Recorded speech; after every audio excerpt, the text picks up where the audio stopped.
Hello, everyone, and welcome to the Basel Pod. I'm Sam Basel, joined alongside our fantastic House Enterprise football crew. And like I said on Monday when we did our 2026 NFL mock draft, if this foursome is together, that means we are covering the 2026 NFL draft.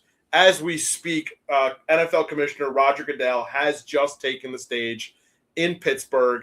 I have it on mute right now, but I'm assuming that the Las Vegas Raiders are about to be on the clock. And so for the rest of the night, the four of us are locked in here. We're going to talk about all 32 first-round picks as they progress, as the night happens. We're going to talk about, big selections, big surprises, best players available, and just, as much analysis as we can pack in to one single show. Like I said, I'm Sam Basel, joined alongside our fantastic House Enterprise crew of Ohm Brown, Jordan Laube, and Clubfoot Jim. Guys, we talked earlier this week to do a mock draft. These are the final results of our 2026 NFL mock draft. Obviously, Fernando Mendoza, he is kind of touted as the highest quality pick here in this year's draft. He's actually not number one, Jordan, on your big board, but we'll see what ends up happening with the Raiders once they get ready to make their selection. Guys, I hope you're doing well. I hope you're as excited as I am. I hope you're as excited as our viewers are to see the future of their favorite NFL team. Jordan, starting off with you, man, what are your thoughts on, just how this night will go? I think it's going to be one of those nights where it gets very unpredictable very fast. Everyone knows Fernando Mendoza is going to the Raiders. You can still make $10 on it if you bet like 2,000 or something like that. So for the gambling degenerates at home, go for it. But like with the rest of the board, it could really go either way. Just looking at this, I could see the draft happening this way, but the Jets could easily pivot to David Bailey. The Cardinals could go Jeremiah Love, who has been spiking in rumors over the past week. You could see Reuben Bain go in the top 5. You could see Caleb Downs go top 3. It's if I could honestly take back that pick with the Cardinals, I'd probably go Caleb Downs because I think he's that good of a player, right? So you're going to see really good players fall. You're going to see some not so good players rise just based on team need, unpredictability of the draft as it always is. But either way, it's going to be a fun night. And I definitely think there's kind of like our Michael Penix wow moment 2 years ago. I think we're going to see a very similar pick like that tonight at some point. Yeah, absolutely. I mean, look, this is our third, I think, third or fourth draft show that we've done. Yeah, third. And we've still always been surprised at least once or twice every show. And I can only imagine that's going to happen again.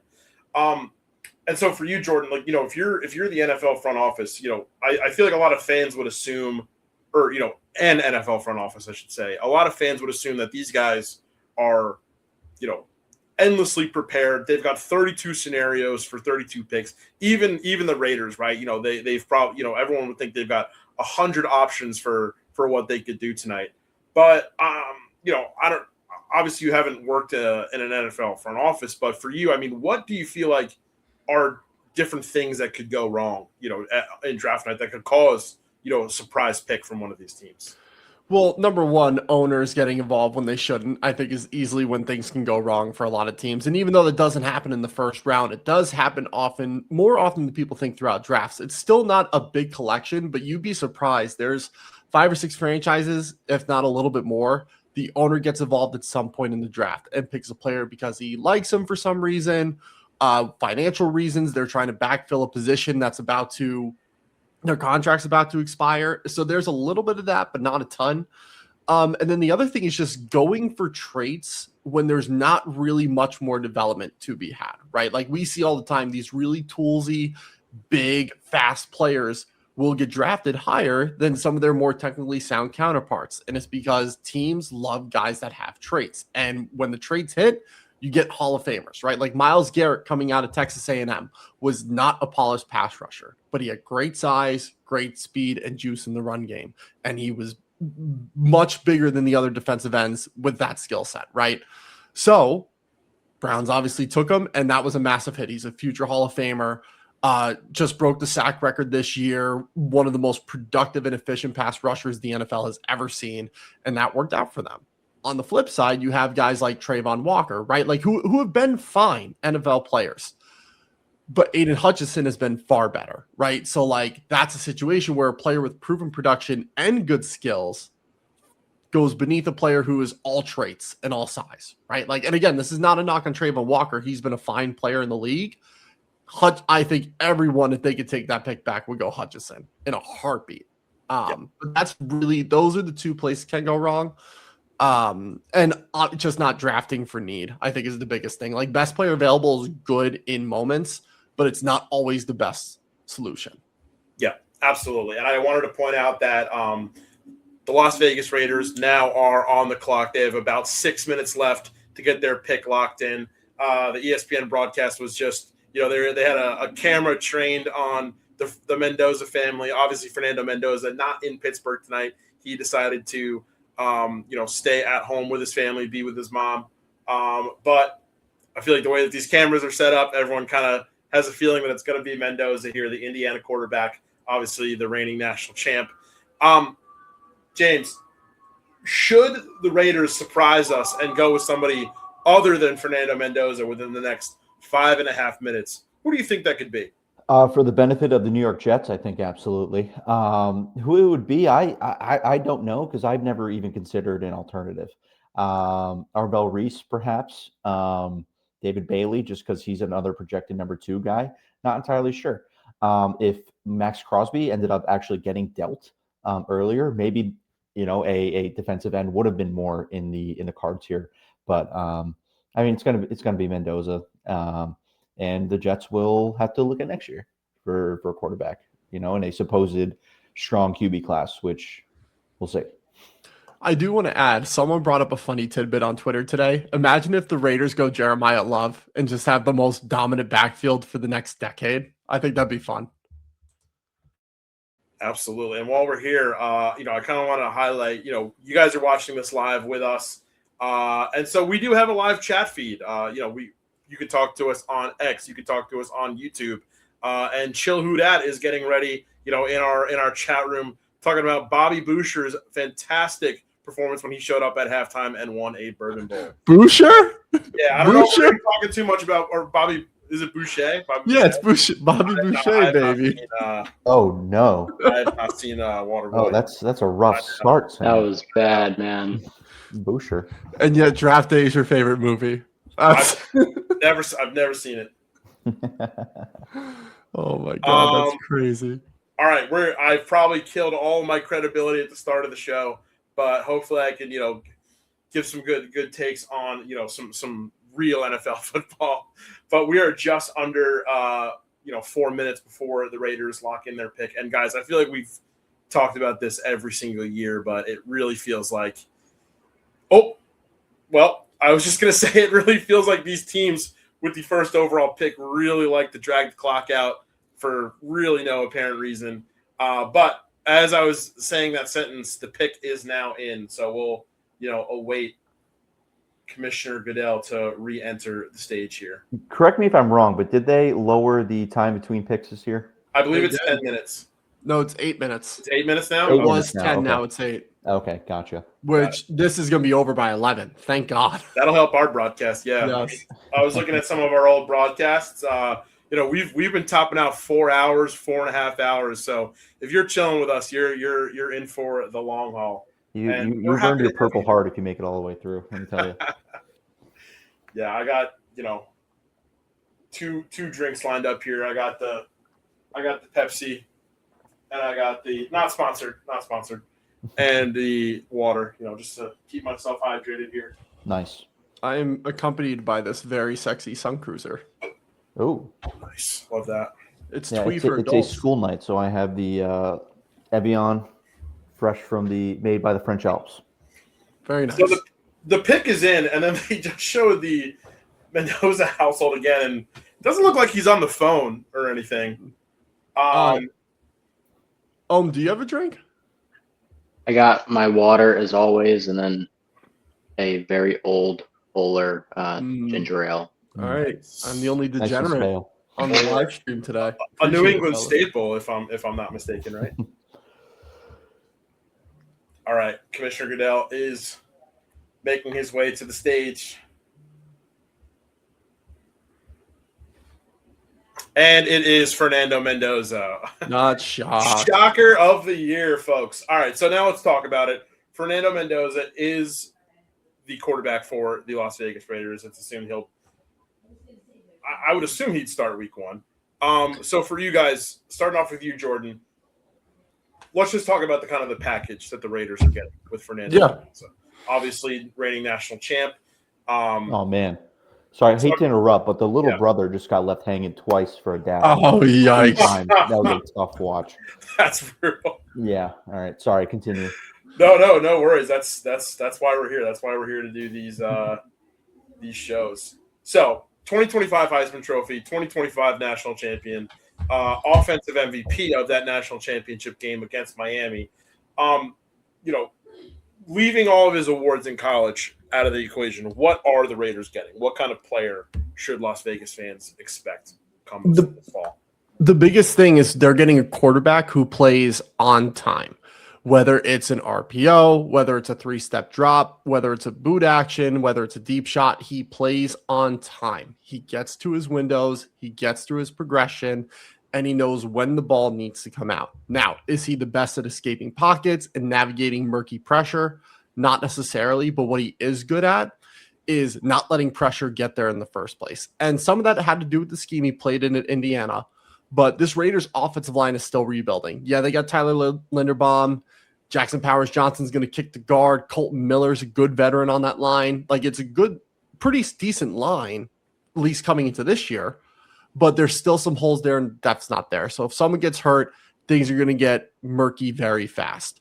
Mendoza is someone where that murkiness or that chaos will not impact him nearly as much as some other young quarterbacks coming into the league. So that's what they're getting. I hate to use the phrase field general because I feel like it's kind of cliche and everyone uses it. But if you looked it up in the dictionary, a picture of Fernando Mendoza's face pops up. Yeah, that's actually good that you're pointing that out, because it is kind of like it is what the quarterback is expected to be, right? In the same way that the point guard in basketball is the floor general, but there is definitely a wide range of how far guys could take that role. So for you, obviously he's a rookie, so it's a lot to throw on a guy, in his first season. But how quickly do you feel like he could really settle into that role and really get 10 guys around him kind of rally to go win games for him? I think he could start today with no practice whatsoever. Do I think it would be a good start? Probably not, but I think it'd be better than any other quarterback. Even Kirk Cousins. Like, Kirk Cousins is a good veteran, and he's a guy you want in that locker room for someone like Fernando Mendoza. And that's why I think Fernando would do really well, is that he would have Kirk to bounce ideas off of. He's got that veteran presence to help out the young quarterback. He's going to be in a room where he's going to be the guy day one, and that's going to help him prepare even faster. He doesn't have to battle for a roster spot. He doesn't have to try to compete, learn the playbook on his own. He's going to have a lot of support. And I think that's really what's going to make it really easy for him to start today if they needed him to, right? Like, it wouldn't go well, but he could compete and he could put himself out there.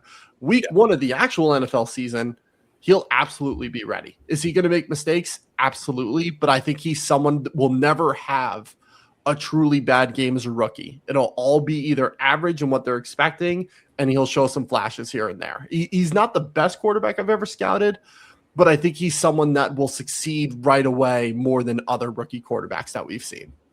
Yeah, absolutely. And all season long. Oh, you know what? Before we get into that, I would like to say the pick is in for the New York Jets. Real quick before the commissioner announces the Jets pick at number 2, you were covering a lot of college football for us this season on House. Yes, sir. Give me one game during the Indiana regular season that you feel like Raiders fans should go back and rewatch to get a good idea of what they're getting from Fernando Mendoza. I wouldn't say the regular season, but definitely watch the Peach Bowl. I believe it was the semifinal against Oregon. Of course, the Indiana defense did great, but he was dicing up the Oregon defense and made some really nice throws at the end of that first half to take that commanding lead that they never let up. Yeah, love that. That's a great pick. All right. The Jets pick is in. A lot of Jets fans in Pittsburgh, it looks like. James, is this Arvell Reese? I'm hopeful. I think that should be the pick here. I just think he has more to offer. He has more to offer for this Jets defense than David Bailey. But we'll see. Here we go. Wow. Wow. It's David Bailey. All right, so it's David Bailey, edge rusher from Texas Tech. Yep.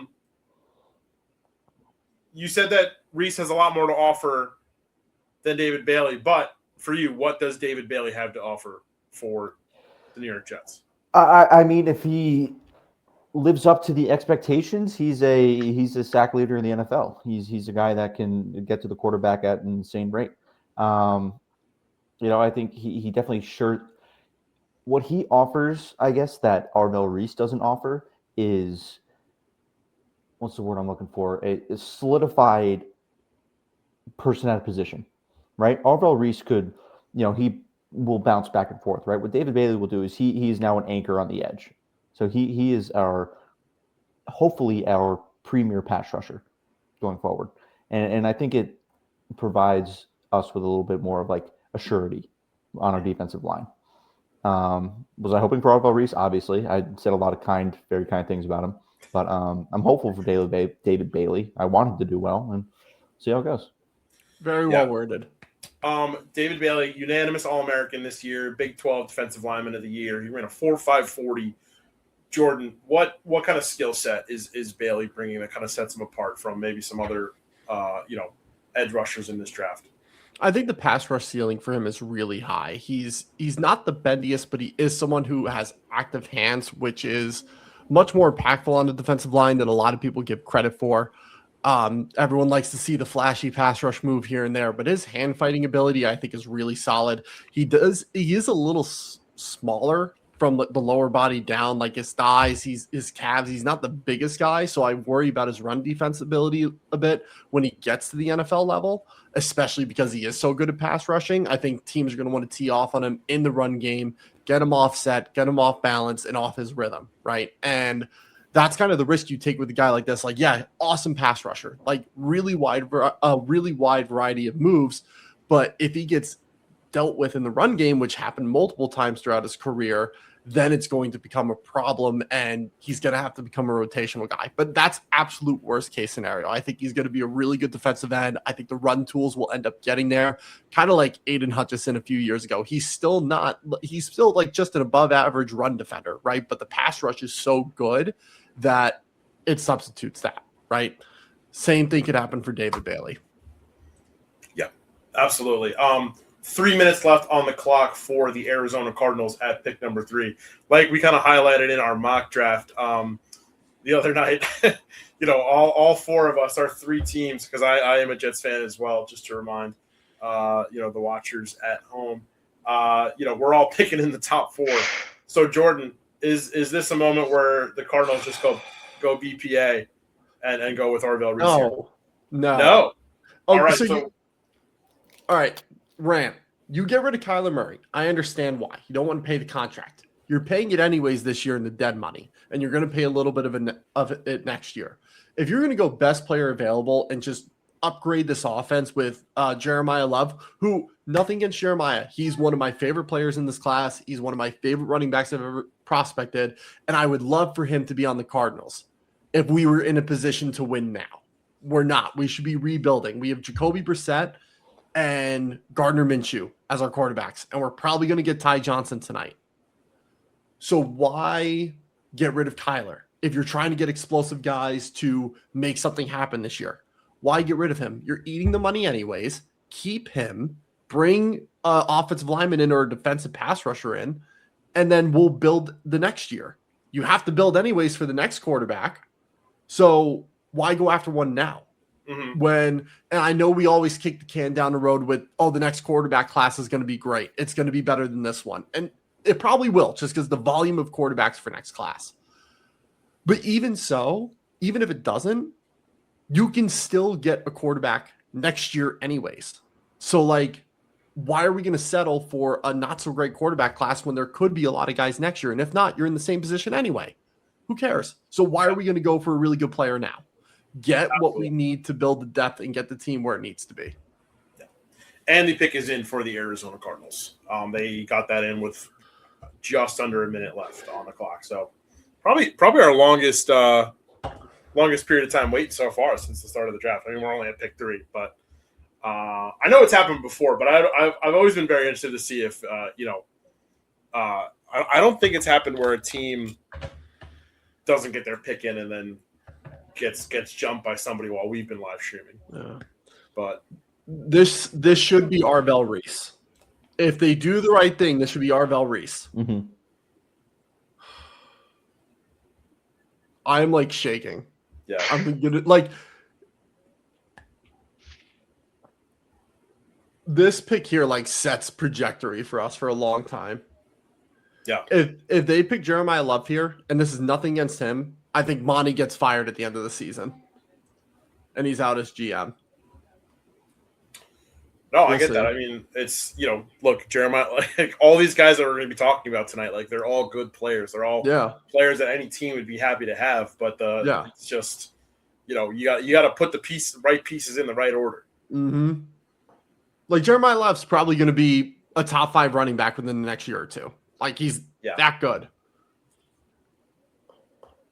Cardinals fans looking pretty happy.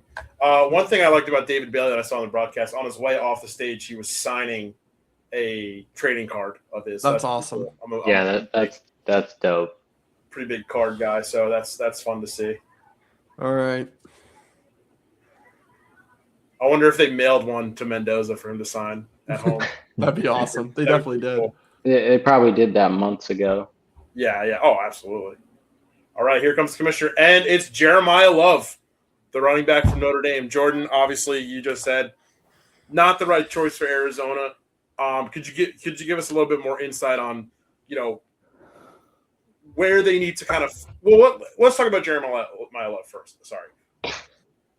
He's on this offense now. Obviously, it's not who you think they should have gotten, but now that he's here, what does he bring to the table for Arizona's offense? He's got juice. And that's the good part. Now that he's picked, I'll live with it. He's got juice that this offense desperately needs.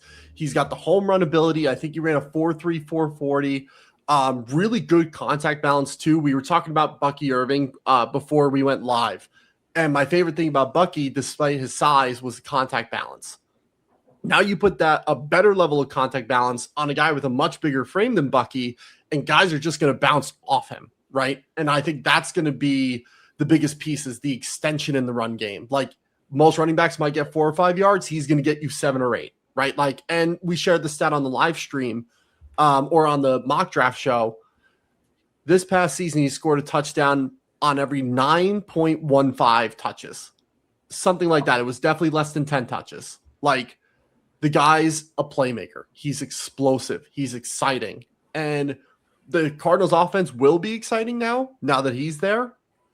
But long-term, this was not the right pick. Mm-hmm. And so following up there, where can the Cardinals, throughout the rest of this weekend kind of win you back a little bit in terms of making picks for, a sustainable future? They got to go offensive line. They got to go defensive line. They have to get corners. They have to get another receiver. Like just build the offense and defense smartly now with top level players at those spots when they're available. That's going to be the easiest way to rewrite the ship. And look, they might trade into the first round. They have a high second round pick. So there's a chance to come back. Maybe an offensive lineman falls like Blake Miller or something like that, and they snag him and they trade up. Easily be a possibility. And that would instantly bring me back. I would be totally cool with it. Yeah.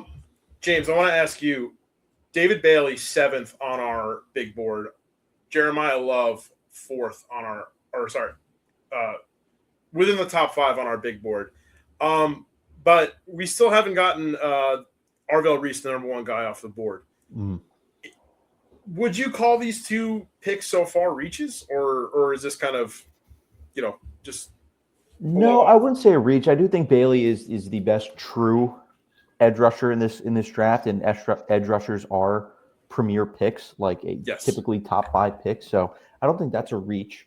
I agree with Jordan. I don't necessarily think the Cardinals are set up to take a running back with number 3 overall with so many other needs on the team. Like you look at, I think of the Giants in 2018 taking Saquon. He was incredible, but the team wasn't fully prepared, fully built up yet to have a feature, like a prime featured back. So worthy of a top 5 pick for sure, but in this situation, I don't think necessarily the smartest thing. Titans, I think they got to go Reese here. I think with that you bring in Robert Saleh, you bring in a defensive guy, you have a player with versatility not seen in a long time. I think he's a perfect fit for Tennessee right now. Yeah, and the Tennessee Titans. I would agree. Yeah, I hope it's Reese. Yeah, they're still talking Jeremiah Love. I wanted Love, but I mean, Reese is just he's just a better fit.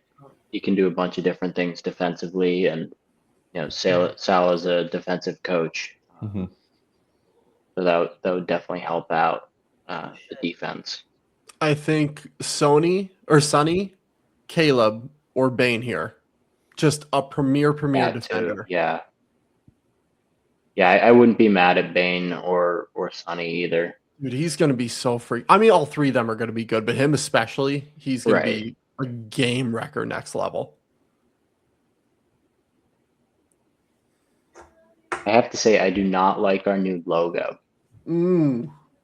It's too corporate. They took the flames off. Yeah. I Mm. like everything else about it, but the jerseys are great. The jerseys, yeah.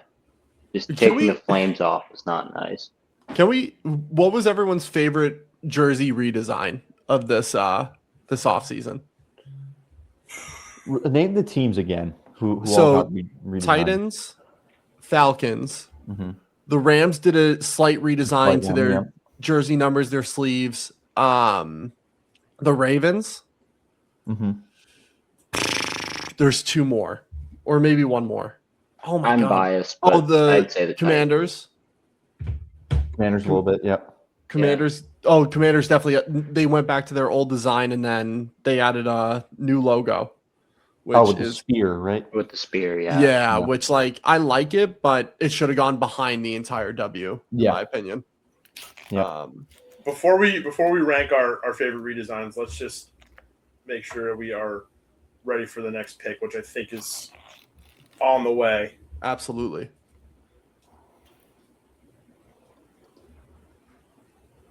Yep, here comes the commissioner.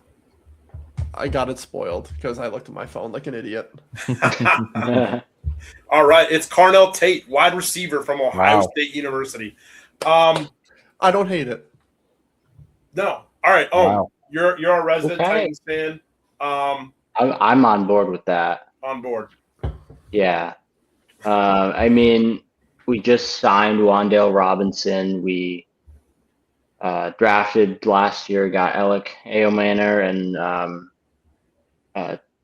Jameer DK, who is more so just a returner. So I would think now Calvin Ridley maybe gets traded. I don't see, or maybe they trade him after this season. I don't know. I think that this is definitely showing that they're kind of done with Ridley. But no, I'm fine with this pick. I would have rather liked to see someone on the defensive side of the ball, but I've been begging the Titans to draft a receiver in the first round for like the last 3 years. So yeah, I'll take it. Get Cam Ward a running mate for the next 5 to 7 years. So for you say that this could be an allusion to the fact that they might move Calvin Ridley. He spent 2 years in Tennessee. Where do you feel like Tate matches up better with Cam Ward than Calvin Ridley did in his time in Tennessee? I think Tate's gonna be a better deep threat. Just the way he's built and the speed that he plays with. What he did at Ohio State, he was great on deep balls.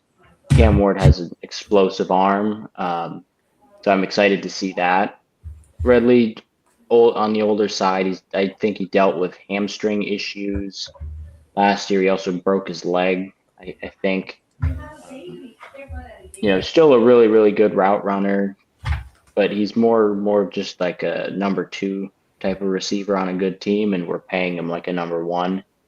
And I believe it's either after this season or after June 1st that the dead money or the guaranteed money like drops on his contract. So we can get out of it before the 4th year, because I believe he originally signed a 4-year deal worth like 90 something in total. But if we kept him this year, I wouldn't be mad at that. I think that would be, nice for Tate to not have so much pressure on him. But either way, I like this pick. Finally go offense, like skill position, which I've been begging them to do for years. So I got to ask really quick, why is Reese falling, do we think? That's a great question. I'm shocked. I don't think the fall is going to be much further. I think he goes by pick 7. Mm-hmm. I Could think it be like Jordan, I know you've said before that he doesn't necessarily have a like set position. Could it be that? I think it's, if you're drafting him at 5, you want him to be Micah Parsons level productive off the edge. Micah very rarely plays off-ball backer anymore. Like, he had a true 50-50 split. Really, he played in the slot a lot too. He had 400 snaps at the slot, linebacker, and D line. You're basically hoping for that at the same level and same production Micah was doing. And I don't think teams want to take that risk, because on the off chance he doesn't work out at edge, now you just took an off-ball linebacker in the top 4. You're going to have to pay him a shit ton this year. And then when his extension comes around, he's going to need more money than what he was making on his rookie contract, which would be one of the top off-ball linebacker contracts in the league. And if he's not producing at that rate, no one's going to want to pay him that. And I think that's the big issue, is he's more valuable if he works out at edge, but the risk is too high for some of these teams where their picks are. I think he can do it. I think he'd be awesome. Especially once he said, I never studied D-line tape. I just ran out and did moves and thought what I thought was good. And he was that productive. That's rare. Guys don't do that. And that's why I think it will work out for him. But there's always that slight chance that it won't. And teams will take that possibility more into consideration than the other side of it. I would like to point out that the Giants pick has been in for almost 2 minutes now. It was in immediately. They must have. Yeah. So I think I have a feeling. It's probably we have to think it's Reese, right? Yeah. I mean, he fell to their lap. Yeah. I mean, I'm just throwing this out there. Could it maybe be Sonny Styles? Because they did just draft Carter last year, and Thibodeau's still under contract there, but I know he hasn't exactly worked out. It's not a bad call. And Brian Burns is there too, right? So maybe Bain, because Bain plays more inside, right? Bain will probably play more inside. I would say out of the top edges, he definitely plays inside the most out of all of them. Yeah. I know that's not exactly replacing Dexter Lawrence, but Bain would be a good pick here. It's a very interesting start to the evening. Probably not as it's not the most insane, but it's been very interesting. Did you guys see Arvell Reese's jacket that he was wearing on his way in? That was pretty cool. That was fresh. Does it top the Kevin Knox NBA draft Fortnite jacket? Nothing does. Who didn't someone wear shorts to the draft one year? Yeah, Trae Young did, I think. It was Trae Young. That might have been more than one. I think it was a trend for a little bit. Probably. I feel What's crazy is Fortnite jacket. What's crazy is Kevin Knox. I don't think he was even sponsored by Fortnite. Just for the Like, love of the game. Yeah, for the love of the game, he just wore a Fortnite jacket to like the biggest day of his life. All right, for this is a non-sponsored podcast tonight, but I wanted to ask before we get it confirmation on this pick. If you got to pick one brand that wasn't sponsoring you, that you wore on the inside of your jacket for the love of the game, what would it be? Starting off with you, I would go. This is really niche, but I would go with Metalhead Studios. They make Super Mega Baseball. It's a cartoony baseball video game. It's great. I've been playing it for years. So I would definitely have to shout them out on the inside of my jacket if I was to do that. All right, Clubfoot, how about you? Probably just pictures of Ryan Gosling. I'm saying fresh off of seeing Project Hail Mary, so Yep. I'm How was that? Of the moment, but dude, it was incredible. I heard it was good. It's so good. All right, Jordan, we're gonna get your Yep. pick in a second, but the Giants pick is now in. Let's see. Oh, they're clapping about something. I have my shit on mute. Yeah, they got some people on stage from like some organization. I'm quickly muting this, like when he starts announcing the pick, because I don't want it spoiled. No, you're good. I'm playing. All right, let's see. Never mind. No, never mind. Hey, they're doing pretty good on time. 5 picks in 40 minutes. They are using all 8 minutes of this clock. Jesus Christ.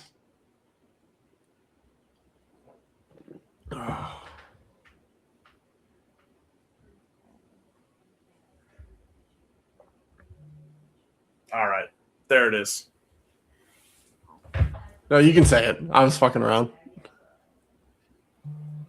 Oh, is it Reese? Yeah. Yep, it's Arbel Reese. Yeah. Let's go. All right. So finally got him off the board. Got the best player available off the board.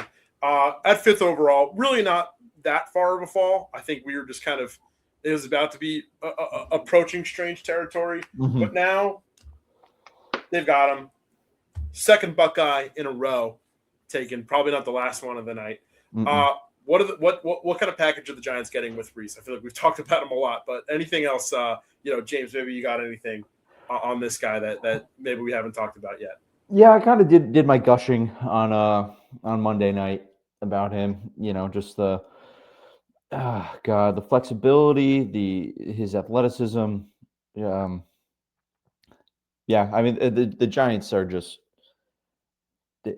I don't want to say lucky because this is just how the board falls, but this is awesome for them. I'm very happy for my Giants fan friends. I think this is a trade alert. This is a really good one, a good pick, because worst case scenario, you got a sick off-ball linebacker while you have really, really good pass rushers. At least as a unit, they can be really good. Yeah, KC traded Kansas City. Interesting. Okay. But either way, you get a guy who can help this pass rush immediately. And there's a lot of cool mismatches. Abdul Carter, similar player to him last year. Arbel Reese is obviously getting better as a pass rusher. But then you have Brian Burns. You have Kayvon Thibodeau. They could add someone later in this draft to help with that pass rush. Like, yes, you just got rid of Dexter Lawrence, and it'd be great to have him in this pass rush. But I think that was the right move for them to move off of that with contract negotiations going south. So they get a good consolation prize in Reese to make it a really hybrid style pass rush where really all 4 of them could stand up and rush the passer. And they could run stunts. They could run picks. They could run a lot of different things. The last point I want to make, if he does not work out as a pass rusher, you just got a sick off-ball linebacker. He is just as good off the edge as he is off the ball. And that's very rare to get at this point in someone's developmental career at 2 different positions. It's a big trade up from the Chiefs here. Who do we think? Sam, you're muted, bud. Excuse me. Yeah, big trade for the Chiefs. They move up to 6. and the pick is in, so they got that in very quickly. Obviously feels like a reaction to the Giants drafting Reese. The board obviously fell in a way where they feel like they can get a guy. Jordan, you have as your next best available Sonny Styles. ESPN's got it as Francis Mauigoa. Where do we feel like Kansas City falls here? This is interesting because I could see them doing multiple things here. I think they can go for someone like Sonny Styles. They just lost Leo Chenal, who was a linebacker who could play off the edge really well. I think that's where Sonny fits, and he's an even better coverage linebacker than Leo Chenal probably ever will be. I love Leo Chenal. I think he's an awesome linebacker, but he's not that great in coverage. Sonny is the epitome of what you want in coverage from a linebacker coming out as a rookie. So I could see them going for him to help bolster that defense a little bit. I could see Ruben Bain. They desperately need pass rush help and someone to have that similar ability of inside outside that someone like Chris Jones has on that defensive line. And I think he'd be a perfect replacement for Chris Jones eventually a couple years down the line. So I think Bain would be a good pick. I could see them going Mauigoa. They could go Mekhi Lemon. They could go Jordan Tyson. Like the whole board's open. But Caleb Downs is still available, right? Yeah. Okay, so the full trade, I just want to read the full trade here. Chiefs get the 6th overall pick. The Browns get the 9th overall pick, and then a 3rd and a 5th this year. So good haul. Yeah, solid haul. When we did our mock, James, you had when you had the Chiefs at 9, you had them picking Spencer Fano, the offensive tackle.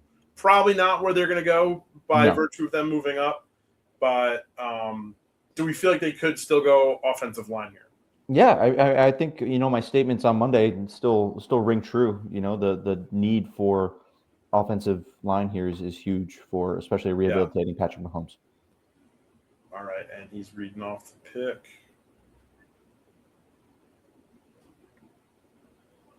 Whoa, okay. That's a good ass pick. So it's Mansour Delane, cornerback from LSU. All right. They went defense here. Jordan, what do you like out of him? They're getting a good physical corner. That's what Trent McDuffie was, and even though he played more in the slot than Mansour probably will, they're getting that same level of violence. They're getting that same level of intensity at the corner position that you kind of don't really see often. And he's got the athletic traits to back it up. So if he gets beat off a step or two, he can keep up. If he gets shook on a route, he can still break down on it when the ball's coming in. So you get a player who's violent and physical at the corner position, which is a rare combo, and they have the athletic traits and instincts to play the position at a high level. This is the perfect corner for the Chiefs and a really good pick. Yeah, and last year LSU took 7 guys. LSU had 7 guys drafted in the 2025 draft. Where does Delane kind of stack up against some recent LSU picks in your mind? Yeah, I mean, LSU has always been known for churning out top tier talent, mostly at wide receiver, of course. That's where you first go to mind. But, they've historically had some pretty good defensive backs. First one that comes to mind is the Honey Badger, of course. I don't know too much about Delane, but, in all the mocks, I've seen him picked in the back half of the top 10, early half of that 11 to 15 range. And Chiefs definitely need corner help. They lost McDuffie to the Rams in that trade. And then I think Brian Cook is his name. He also went to the Rams in free agency. So that'll definitely shore up their pass defense. Absolutely. And I'm leaving the pick is in graphic up. That is not a mistake. Washington is ready to pick at 7th overall. So we'll see where that goes. I'm just going to quick reminder of some of the best guys we've got available according to Jordan: Sonny Styles, Caleb Downs, Spencer Fano, Ruben Bain, and Francis Mauigoa. Mauigoa moves into the 5 best available guys. Washington, they finished 5-12 last year, 3rd in the NFC East. Where could they kind of short things up a little bit? I think definitely the secondary. And a player I'm staring at right now is Caleb Downs, right? And Caleb Downs could play anywhere. He could play over the top, even though that's not where he's best at. He can do it pretty well. He could play in the slot. He could be box safety. So there's a lot of different places to put him. And whether he's going to play nickel and one of those nickel corners is going to move outside or he's going to take one of the safety spots, he will have a home here. He will be a starter day one somewhere if they go Caleb Downs here, which I think would be the best pick personally. Yeah, I would agree with that for sure. This draft is I'm not crazy, right? I mean, obviously this is good. The shortened clock is going to affect things, but have we ever gotten more picks wrong in the top 10? I don't think so. Normally we're pretty spot on. Yeah. What was probably the most obvious draft? I think our first year. I think we got did we get 20 something out of 32 picks, right? Yeah. Damn. 20. Yeah, we were ridiculously accurate. NFL draft. 2024, we were pretty spot on. For what I think we had 8 out of the first 10 exactly right, but then it was dog shit the rest of the way. That was the Caleb Williams draft. Yeah. Was it the year before? We were really close. Michael Penix at 8 was the one where we. Yeah, that killed everything. Yeah. That makes sense. Before this pick is in, can I share my brand inside of a jacket? Very quickly. Uncrustables. Uncrustables. Yeah. Huge NFL snack food, right? Yep. Yeah. Massive. We used to get Uncrustables on the bus ride home from college games. Yeah. Yeah. And when I was coaching at a D1 school near here, high school, they had Uncrustables in a little freezer in the trainer room. Players could just go and get it whenever they wanted. Are they best frozen? Yeah, I would say yes, but usually I would have them after a workout or after a long practice. Gotcha. So it's it's doing double duty. It's cooling you down, and it's fueling you up. Absolutely.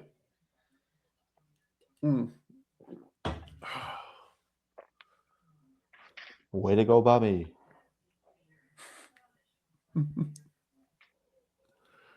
Oh man. I really hope this is Caleb.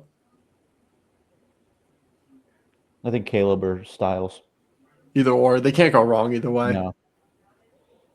Sonny, yep. Yeah. Yep. All right. There it is. Sonny Styles, what does he bring to the Washington Commanders defense? Did I already say my piece on Sonny? Someone else can go for it. Yeah. I mean, he's very versatile, right? I mean, started out college as a safety, ended it as a linebacker, really athletic, big, strong. And he's one of the younger guys in the draft, too. He skipped his senior year of high school. So he's got that added development. So he is like a Swiss Army knife for that defense. And I could definitely see him playing in multiple spots this year. I don't know if we shared it on. Oh, sorry. Go ahead, Clubfoot. I was just going to say Saints' immediate pick is in.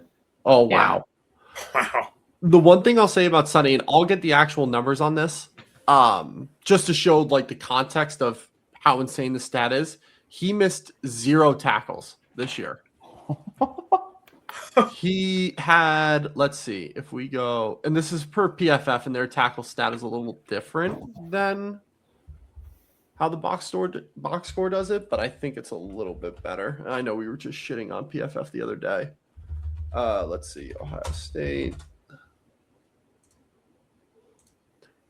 He had 58 tackles to go with, let's see, 0 missed tackles, which 58 doesn't sound like a lot, but for 12 games on a loaded defense to get that many and not miss a single one is, and that's if we include regular season or the postseason.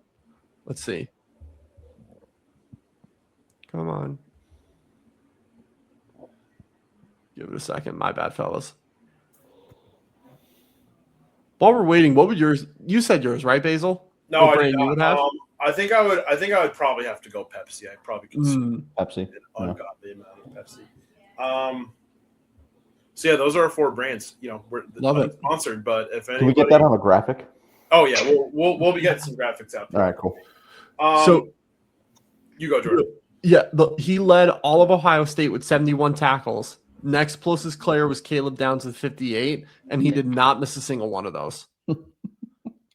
Like that's ridiculous. And he had pretty 17 other assisted tackles, 47 stops, which we've talked about before, basically ends up in a failure for the offense. So either only a yard or two or TFL or third down, and he made the tackle to force fourth down. Like, that's ridiculous to have that level of efficiency without missing a tackle. Now, what do you attribute that to? I mean, it's obviously a multitude of things, but to be able to do that, is that just more so, just being incredibly fast and powerful, or is that just an above average ability to read offenses? I think it's a mix of both. Like his trigger is incredibly fast. His stop and go is really good, change of direction, and that comes from the DB background. But I think a lot of it is he does have a really good size. Like there's not many 6'4", 240-pound linebackers, especially at college. You're seeing more 220, 6'1", 6'2" type guys because they need speed out there. It's not that different in the NFL, or not that much different in the NFL. You want speed, but you need the size to go with it. That's why there's plenty of big guys who have not worked, or smaller guys who are great athletes, did not work out. So Sonny has that coverage skills, change of direction, and the size. So when he gets to the league, it'll be a lot easier for him to get adjusted to the size and everyone being almost as big as him.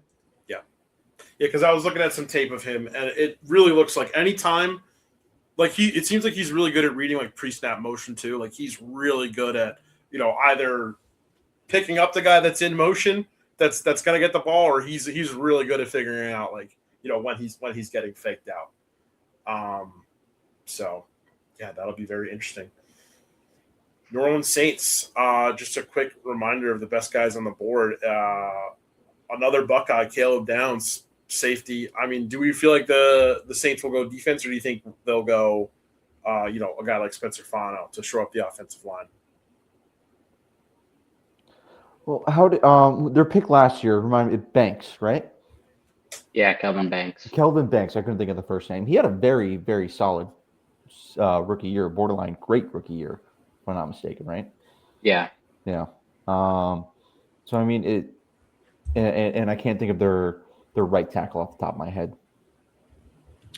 Talise Fuaga.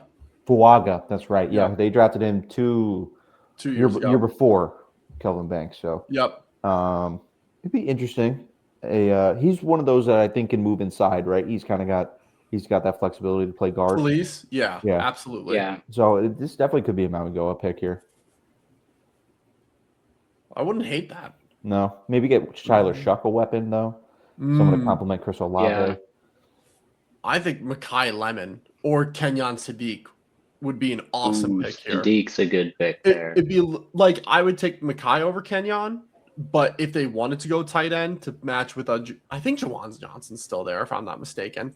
That would be electric if they got two really good, speedy tight ends in the building. Let's see.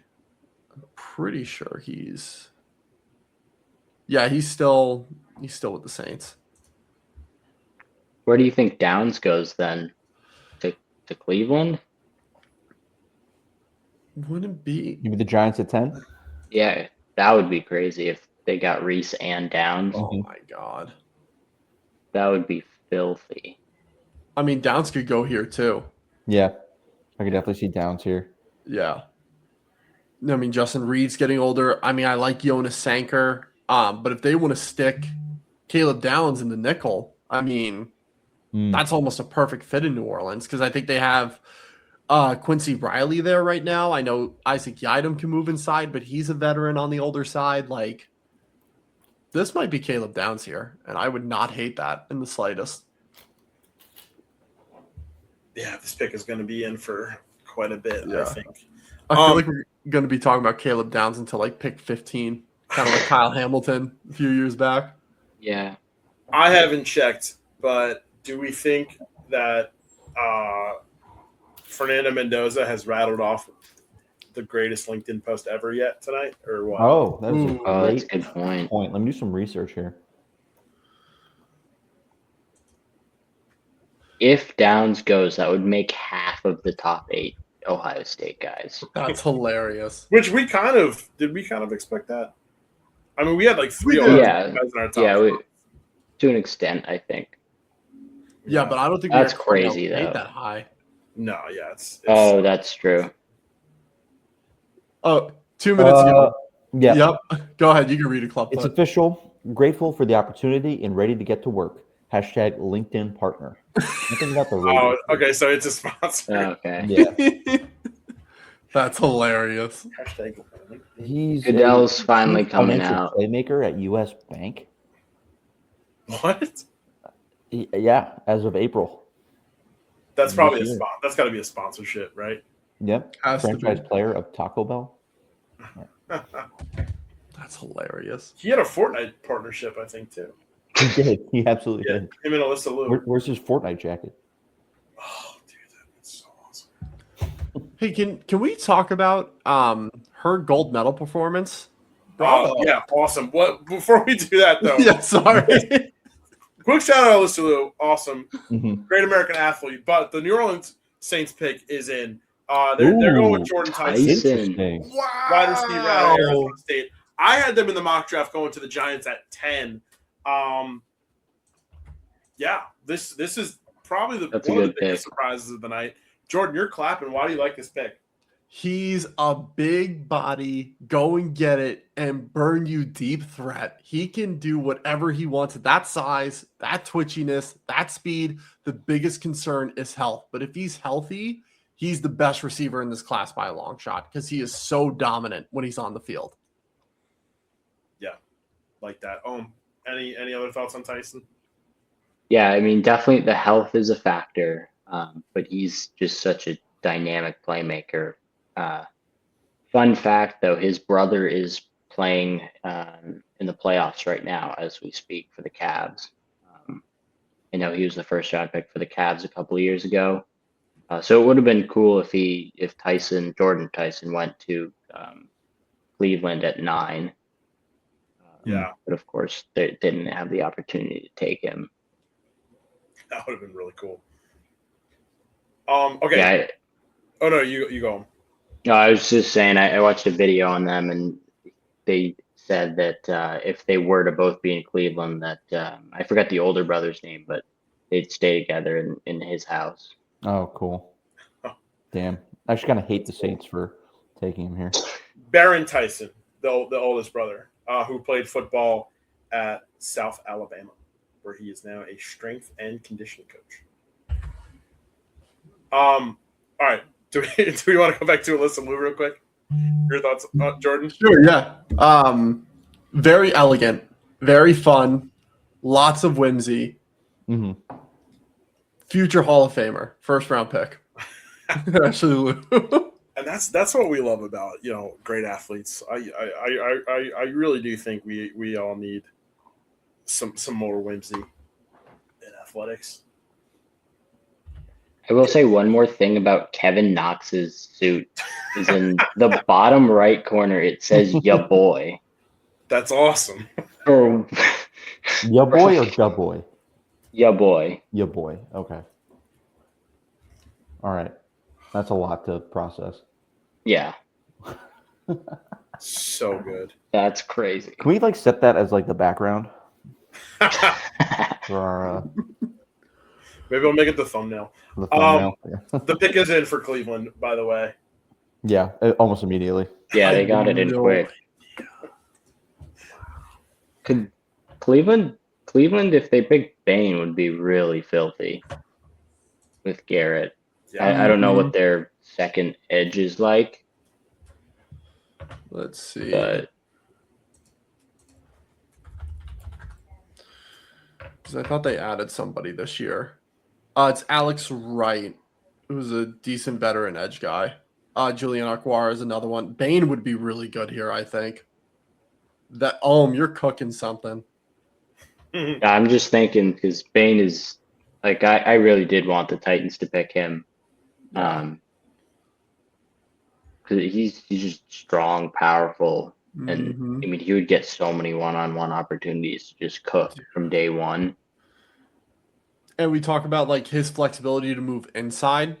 Like Malik Collins is a really good pass rusher, but he's got the injury concerns. Mason Graham's still developing a little bit. Like I totally forgot about Graham too. Yeah. No, that D line would be nasty if they did Bain here. That's a really good option.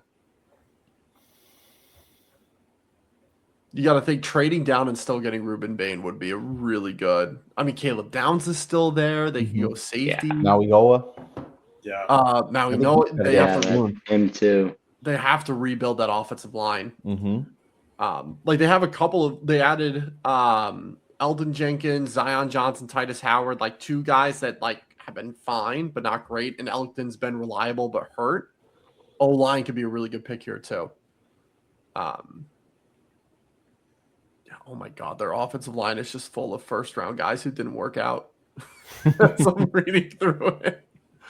That's crazy.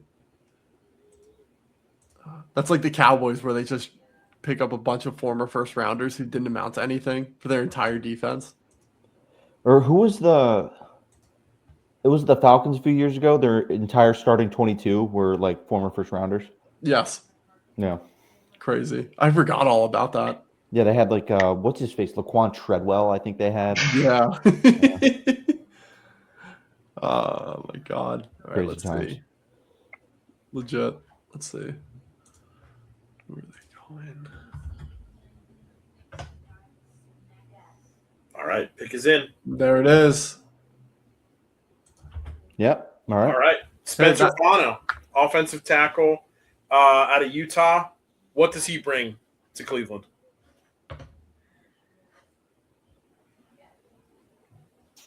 Anyone else want to jump the gun on this? I can. You got it, Jordan. Yeah. He's someone who has a really violent hand strike, and I think that is an underrated factor. We talk about that for defensive line, just as important for the offensive line. His shock ability to jolt a guy, and not just how hard he punches, but the pacing. He doesn't get baited into stutter steps or false swipes or ghost rips. He just stays firm within his pass set. Now, he needs to get a little bit better in the run game as a run blocker, but what I like about him is he's got the size to do it at either guard or tackle. So I think for a team like Cleveland, where they don't really have like two good guards or two good tackles, he would fill one of those two spots and they would be solid up in either the guard spots or the tackle spots. So I think it's a good pick for versatility for the offensive line. I will say the Giants got their pick in 1 second. Yeah. That Downs. I'm thinking Downs. Yeah, Giants. I would say that too. Giants are cooking something. Yeah. Joe Shane, sixth draft is a charm, buddy. Watch this be Ruben Bain. I would go nuts.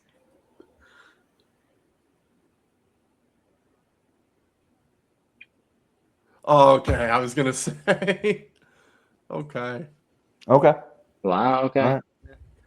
All right. They went Francis Mauigoa, offensive tackle out of Miami. All right. What do we think? I like that. Oh, what do you like out of it? Obviously he played in the national championship game with the Hurricanes. Anything that you've seen during his time at Miami that you feel like is going to be key to bring over to New York? Yeah, I mean, first of all, he's big guy, 340. He's going to anchor the offensive line. They just got Jackson Dart last season to be their franchise quarterback. I think they still believe Scatabo can be their starting running back, so they definitely need to build up a good line. I know that the Giants haven't had great luck in terms of drafting tackles, but if I had to bet on it, I feel like he would be a good tackle for them.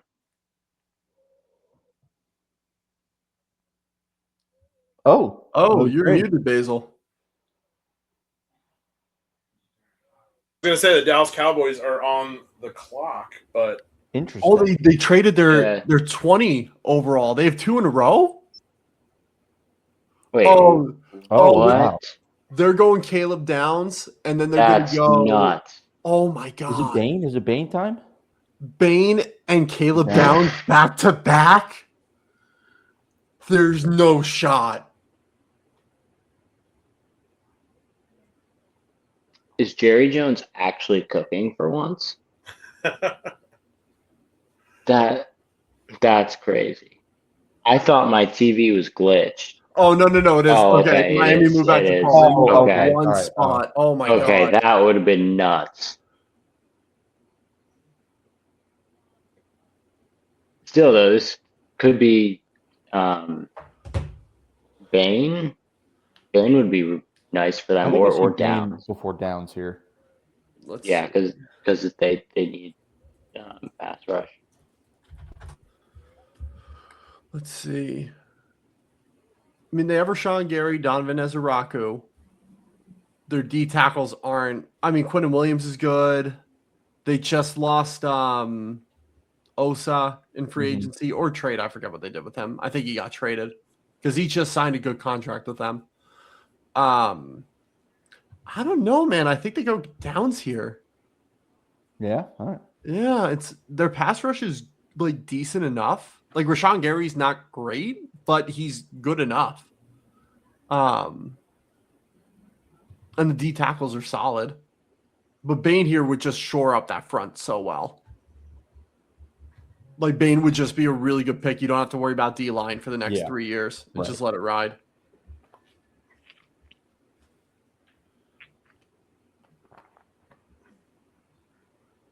I wonder what they gave up to just swap Yeah. one pick.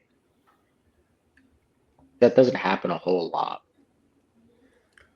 That happened with the I think that happened with the Bears and Eagles when Jalen Carter got drafted in 2023. Oh yeah.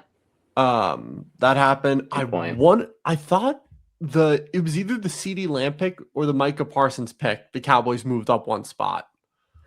I think CD. It was CD. Yeah. I mean, Okay, they got number 12, 177, and 180. Yeah. Like teams like doing that when like solid. Oh, is it already in? No, the trade haul. Oh, okay. What was the I didn't see it. What was the haul? It's 177 and 180. Wow. 2 middle day 3 picks? Yeah. That's fine. Especially if, they get the guy they want to. This has to be Downs, right? I would like to say so. Dude, imagine he falls to the Ravens, and then the Ravens have Downs, Starks, and Cam. Build that would be nuts. Jesse Minor would have a field day with that defense. Oh my God. I mean, if Downs even fell to the Rams, that would be nice too. With McDuffie and Cook at corner. Here's a question for you, Jordan. I think when I was looking at my pregame notes, I think Caleb Downs also he runs kicks, I believe, sometimes as well. Do you feel like we would see I think it's punts or kicks. Punts? Yeah, something I think like that. Do you feel like we'll see more of that in the NFL, or do you feel like they'll try and just silo him into safety here? I think it'll be one of those things where, like his rookie year, he'll get a lot of touches there, and if he ends up being a really good player, then they would take him off that unit. Yeah. Let me see. Yeah, I don't think he had any this year. Let me check last year. 2024. I'll go back to 2023 just to see. And that might have been a thing he did in high school really well. But I don't know if they ever put him there in college because I don't remember seeing any of that, but I could be wrong. So he had 7 punt returns, went for 101 yards. So 14.4, and he had a touchdown on one of them, 79. So on the other one, so he had a 79-yard one. So home run ability is good. What did he do on the other one? So 101 minus 79. So divided by 6. Like 3 yards a return, 4 yards a return. Like, but if you got the home run ability, that's worth it. Because punt returns are rare. So if you can house one, then yeah, absolutely put him back there. Let me see 2023. Does Turpin return punts for them or just kicks? I want to say he also does punt return. Yeah, I want to say that as well. Yeah, he does. He's one of those rare guys that does both. All right, guys, we're an hour and 10 minutes in, and we've gotten 10 picks in so far. How do we feel like that is compared to, years past on time? I feel like the top 12 picks always go slow. Yeah. Yeah. Yeah. I don't know. It's a school night, so after the Jets' next pick, it is Unk is out of here. Imagine they trade back. That actually happened to me once when I was at Interesting. when I was working for WFUV Sports. Shout out FUV. I was covering the Brooklyn Nets for the NBA draft, and they traded all the way back. It was 2019. It was Mhm. they were trading all the way back. All right, so full trade here, like we said. Cowboys get the 11th overall pick. Dolphins get the 12th, and then a 5th round pick, and then another 5th round pick, all in this year. It's a good haul. And here Yeah. comes the commissioner. For moving one spot, absolutely. Yeah, you can leverage those 5s to move up into like the 4th round. Fellas, Let's Wow. go. Caleb About time. Downs, About time. Ohio State. All right, we've talked a lot about Caleb Downs tonight, about what he can do as a player, but how does he slot into this Cowboys defense now? I feel like I've talked a lot about him. Someone else can hop in. Sorry, my Giants fan, or not my Giants fan. Yeah, my Giants fan friend is upset. About Maui Goa? More so that now the Cowboys are getting Caleb Downs, Downs? Yeah, that's right. Yeah. and the Commanders got Sonny Styles. Yeah. The NFC East is going crazy with these Buckeye boys. Mm-hmm. All right, so James, if you could kind of put yourself in the shoes of your Giants fan friend, why what about matching up against the Giants and some potential other NFC East opponents do you feel like Downs would really succeed at? Yeah. Well, I mean, Jordan touched on it earlier about how he can kind of play on all levels of the defense. His speed is sort of unmatched in sort of the with safeties these days. Like we talked about him returning punts. We talked about his speed, his shiftiness, his ability to do that. Being able to do that, like just as a defensive player, not just as a returner, is a special ability. He would just be a matchup nightmare for anybody he's going up against. So it's going to be a tough time for Jackson Dart and Jaden Daniels and whoever the Eagles quarterback is. Yeah, he's a stud player.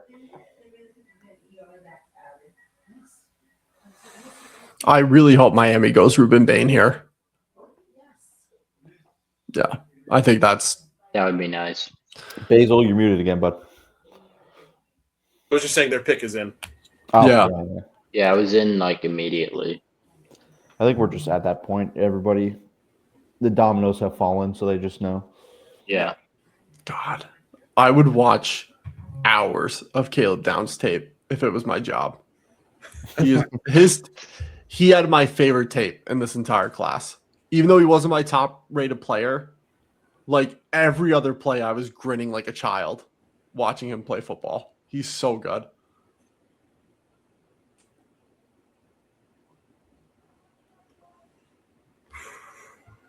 What a dog. Wonder where He looked Lemons like could a wide go. receiver with that highlight, Mm-hmm. that jump ball. Yeah, that was nice. Lemon could. Miami could go receiver. He's our That is third best true. available guy. Oh no, their best wide receiver right now is Malik Washington. Oh yeah, that's to right. be a I forgot, like, receiver. Yeah. just the absolute skeleton of a roster, man. Oh my god. So it kind of almost has to be Lemon. Yeah, right. Every villain is Lemons. Yeah, poor Malik Willis. He got that bag. Yeah, he did. That's all that mattered to Good him. for him. I love one of my favorite parts about the NFL draft every year is like the super sleek like spaceship level Cowboys draft room. Mm-hmm. It's so insane. Jerry knows how to put on a show, dude. It's literally the conference room from the Death Star. From That's the Star Wars movie. Yep.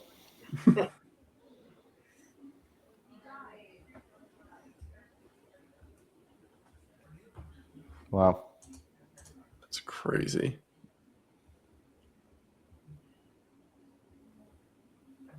Yeah, and that was funny. What Greeny just said, it's safe to say the Dolphins need pretty much everything. Yep. I really hope they get to like run this ship for 4 years and make something out of it. I think with Halfley, it maybe increases the chance of a defensive guy here, especially taking true. that the GM from Green Bay. where they didn't draft a wide receiver in the first round for however many years, like decades. That is very Yeah, true. but that wasn't his choice at the end That's of the fair. day. That is fair. Like receiver has to be the pick here, right? Right, it's got to be Lemon. No, Yo, All right, so the Miami Dolphins okay. are going with Caden Proctor, All right. offensive tackle out of Alabama, Wow. with the 12th Okay. overall pick. Jordan, that was a pretty emotive reaction that you just gave. Could you talk about what spurred that for you? I think they had bigger needs than tackle. Yeah. Or wherever he's going to end up. Patrick Paul, still early in his career, is a decent pass protector. Austin Jackson, I think, is fine. He's just had some injury issues. They had more glaring needs elsewhere on this roster, in my opinion. Nothing against Caden. I think he's going to be a good offensive tackle, just your gritty, good run blocking guy who's got good athleticism. I think they had a better pick on the table than that. I think this is the first, this was not the right pick. Besides Jeremiah Love, despite how good he is, this is the first one I'm like, you had bigger needs, and the talent he has to tackle doesn't match the talent that other guys have at other positions that you absolutely need. But if you're trying to psych up, a Dolphins fan, what would you tell them that you like about Caden Proctor? I would say that you're getting an absolute road grader in the run game and someone who's going to set the tone up front on every snap that he's out there. He's got a really good frame. He's got good footwork for his size. He's an anchor. Do his feet get stuck often? And does he get moved around often when he's going against those more powerful pass rushers? Absolutely. But at that frame, he will naturally learn how to anchor down against as he just gets better as a player. And with that, going against NFL level talent is going to help him get better faster than what he was dealing with in college, where he could just outsize people and it wouldn't really take much to stop him. You know what I mean? Yeah. So I think he will develop and be a really good anchor at right tackle for them. I just think there's other players they could have gone that would have made them better faster, in my opinion. Yeah. And I think probably a little bit as a result of the Dolphins going with Proctor, the Rams pick is now in. And while we're talking about the Rams, I do want to say on our draft show, our mock draft on Monday, I was kind of giving a lead in to the LA Rams and how Matt Stafford I was talking about how they wouldn't go quarterback because Matt Stafford had an MVP caliber season. Not only did he have an MVP caliber season, I phrased that weirdly. He was the MVP. So apologies to Matt Stafford for not. I mean, you weren't wrong. Properly give. I wasn't wrong, but he did have an MVP caliber season. I said it in a weird way, just some dumb, podcast brain, going for me there. But that was like, what am I talking about? I think I will say go ahead, Owen. My bad. For Caden Proctor, though, I do think he had a touchdown, so maybe Malik Washington's job is on the line as wide receiver 1. He did make some plays for the offense. Yeah. He caught a couple of screens, caught a wheel route. Like he's got that ability, man. He's a fun player for that reason. I think he's got a face tat too. Yeah, got a little cross. Yeah. Not a teardrop. No, No. If he had a teardrop, he'd be a Patriots pick. How on brand? How have we not talked about that yet? Because the announcement is kind of like he's just skipping day 3 of the draft. Like, okay, dude. where he's not the So am decision I. maker, anyways. Yeah. I don't Yeah. want to say it's a non-story, but it's just like one of those things where it's just like, because it's not. It's definitely Yeah. not a non-story, but it's just like, I don't know. It feels so dumb. I think if it was a reporter from another sport, then it'd be like whatever. But it's the Yeah. same sport, Yeah. and she specifically had scoops on the Titans and Pats when he was in those places. And Yes. she named her son Michael. Michael, Yes. Do we think it's his love child? no, absolutely not. I don't even want to get into that. Yeah, that's just too deep in the weeds. I don't even want to do Oh it. my god. I will say say it's just on brand for the Patriots to bring in like Yeah. another low class, low character kind of person who like does scumbag stuff. You know, like this is incredibly on brand for the organization like that. Yeah. I will say it is getting a lot of radio coverage up here. Oh, I mean, it's like a story packaged for. I've heard some speculation that What's the the Coke Titans sounding like, owner planted spies there because she and Vrabel's relationship deteriorated once he got fired. Oh, the But, Coke's crazy. But I don't believe that for a second. I No. think that I would hope that she's more focused on building a competent football team than trying to catch Mike Vrabel. But I'm not In- even touching it. Oh man. To be an NFL reporter, I don't think I would sleep with somebody to get in an NFL circle. That's just No. me. Mainly because it's all dudes there, but I just think that's beneath me, if I'm being completely honest. That came out way worse. Wait, it took me a second. Anyway, all right. Thank you. It's late, fellas. This It is Daddy's normally in bed by now. Mhm. For the listeners at home who have not joined us since our last draft coverage, I had a kid. Cheers to that. Cheers to that. How's everything going, Dad? Oh, dude, she's awesome. Great. She How old is she now? She's 10 months. She'll be 11 months in 10 days. Wow. Okay. Yeah, and she's like pretty much walking. She's talking. She's a human child. Yeah. Crazy. It's literally bizarre how fast everything changes. That's and it's awesome, like it's been really good for me because like I've just grown up because of it. And that sounds like very obvious, but like there's things that I think about now that I was not thinking about a year ago. And it's cool going through that transformation and like getting to that spot, you know, because like not to go on, but like I used to play video games a lot. I used to do obviously the football shit a lot. And since I've had her, it's been like, yeah, all my focus is there. Thanks, Raj.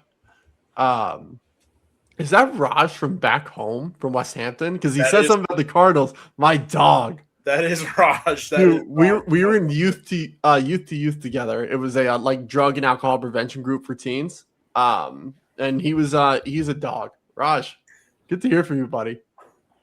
That's my boy. Anyways, but yeah, being a dad is sick. I love it. It's my junior awesome, year college roommate. Highly recommend it, fellas. All right. What the hell did the Rams do? Let's see. I got text hinting at what the pick is. Oh. I heard Rams did what? Oh my God. Scoop Man Jordan? They've been showing Ty Simpson for Yeah. like 5 minutes. Did they go Ty? Wow.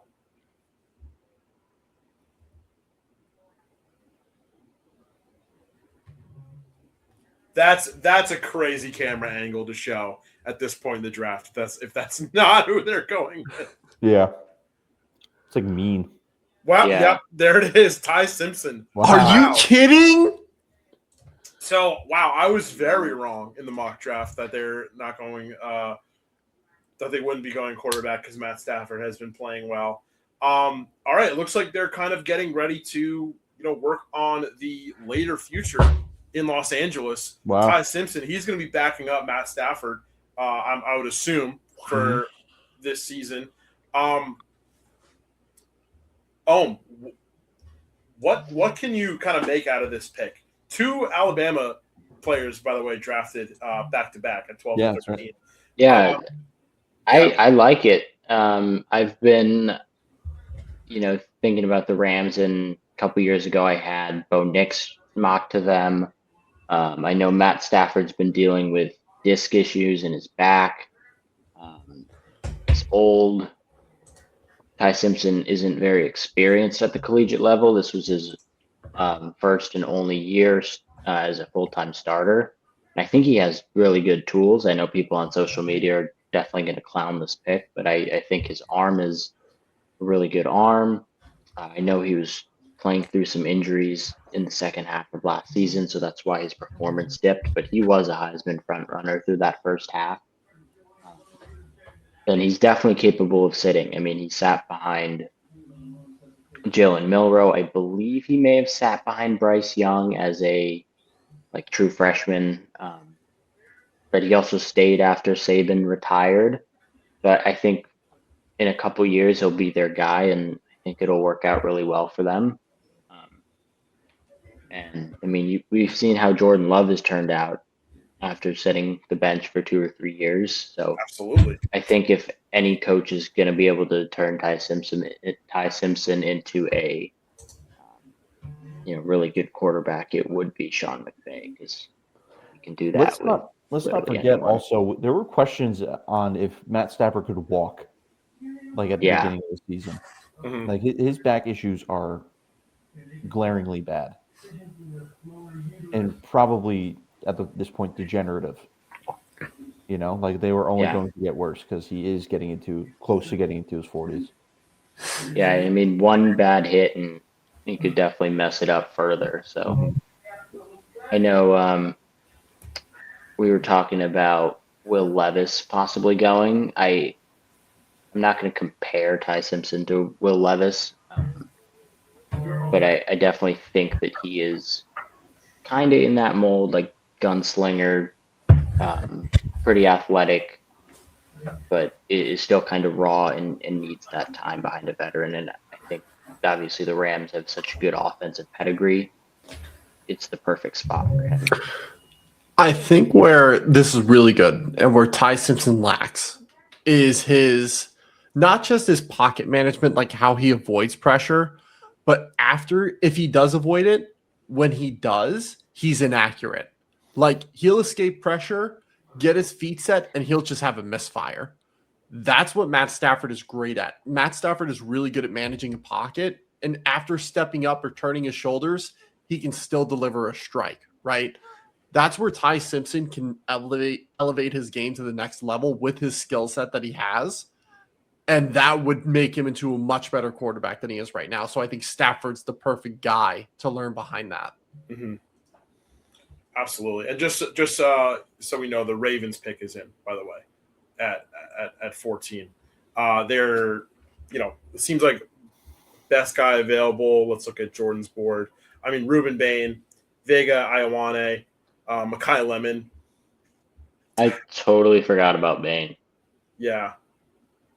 I mean, could Lemon be a fun pick here? How do you feel like a guy like Mekhi Lemon could match up with? I wouldn't hate it because, I mean, who's there? Is Bateman still there?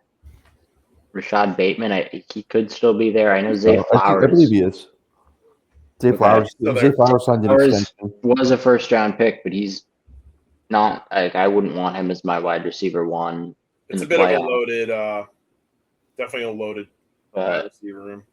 It couldn't hurt. I mean, especially because Lamar didn't have the greatest season last year. I mean, I'd rather have too many offensive weapons than not enough. So Rams draft room looks empty. I mean, I guess that must be their only pick for the night, right? What do you think the protocol is there? If you're done, because the Rams are done picking for the night. So all those guys that are sitting in the draft room, do they just go home? They probably go out. Yeah. Yeah. especially All on right. the West Coast too. Oh yeah. Pick is in for Baltimore. It's Vega Ioane, That's offensive guard out of Penn State. Mm. Good Never pick, too. a bad way to beef up your offense by going with a guard. What do you guys like out of Ioane? similar to what Caden Proctor does, being a mauler in the run game, heavy set feet, big, strong upper body.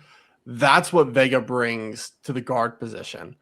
And if you moved Caden Proctor to guard, these two would be neck and neck in terms of quality at the guard position that they would bring. Got to get a little better in pass pro, but he will have a field day in this type of offense, especially with two good premier pass protectors in Ronnie Stanley and Roger Rosengarten at the other tackle spot. So whether he's left or right guard, it's going to work out well for him. Yeah. And as soon as the pick went in for the pick was announced for Baltimore, Tampa Bay's pick is in. That's got to be Bane. Yeah. I mean, they need pass rush really bad. Yeah. Very, very interesting how this draft has shaken out. This has been a good draft. Yeah. Yeah. No, it's been fun. Tampa Bay 8-9 last season. What kind of prevented them from just getting that one extra win or more last year? I don't think Baker was 100%. I think he definitely had some shoulder stuff going on. I think losing Lee and Cohn was obviously huge as well. The offense didn't feel the same. It's tough because 1 year you can just kind of catch lightning in a bottle, but when that happens, the people who are responsible for that lightning get big opportunities. Yeah, and Lee and Cohn showed that he was deserving of that opportunity. Mm-hmm.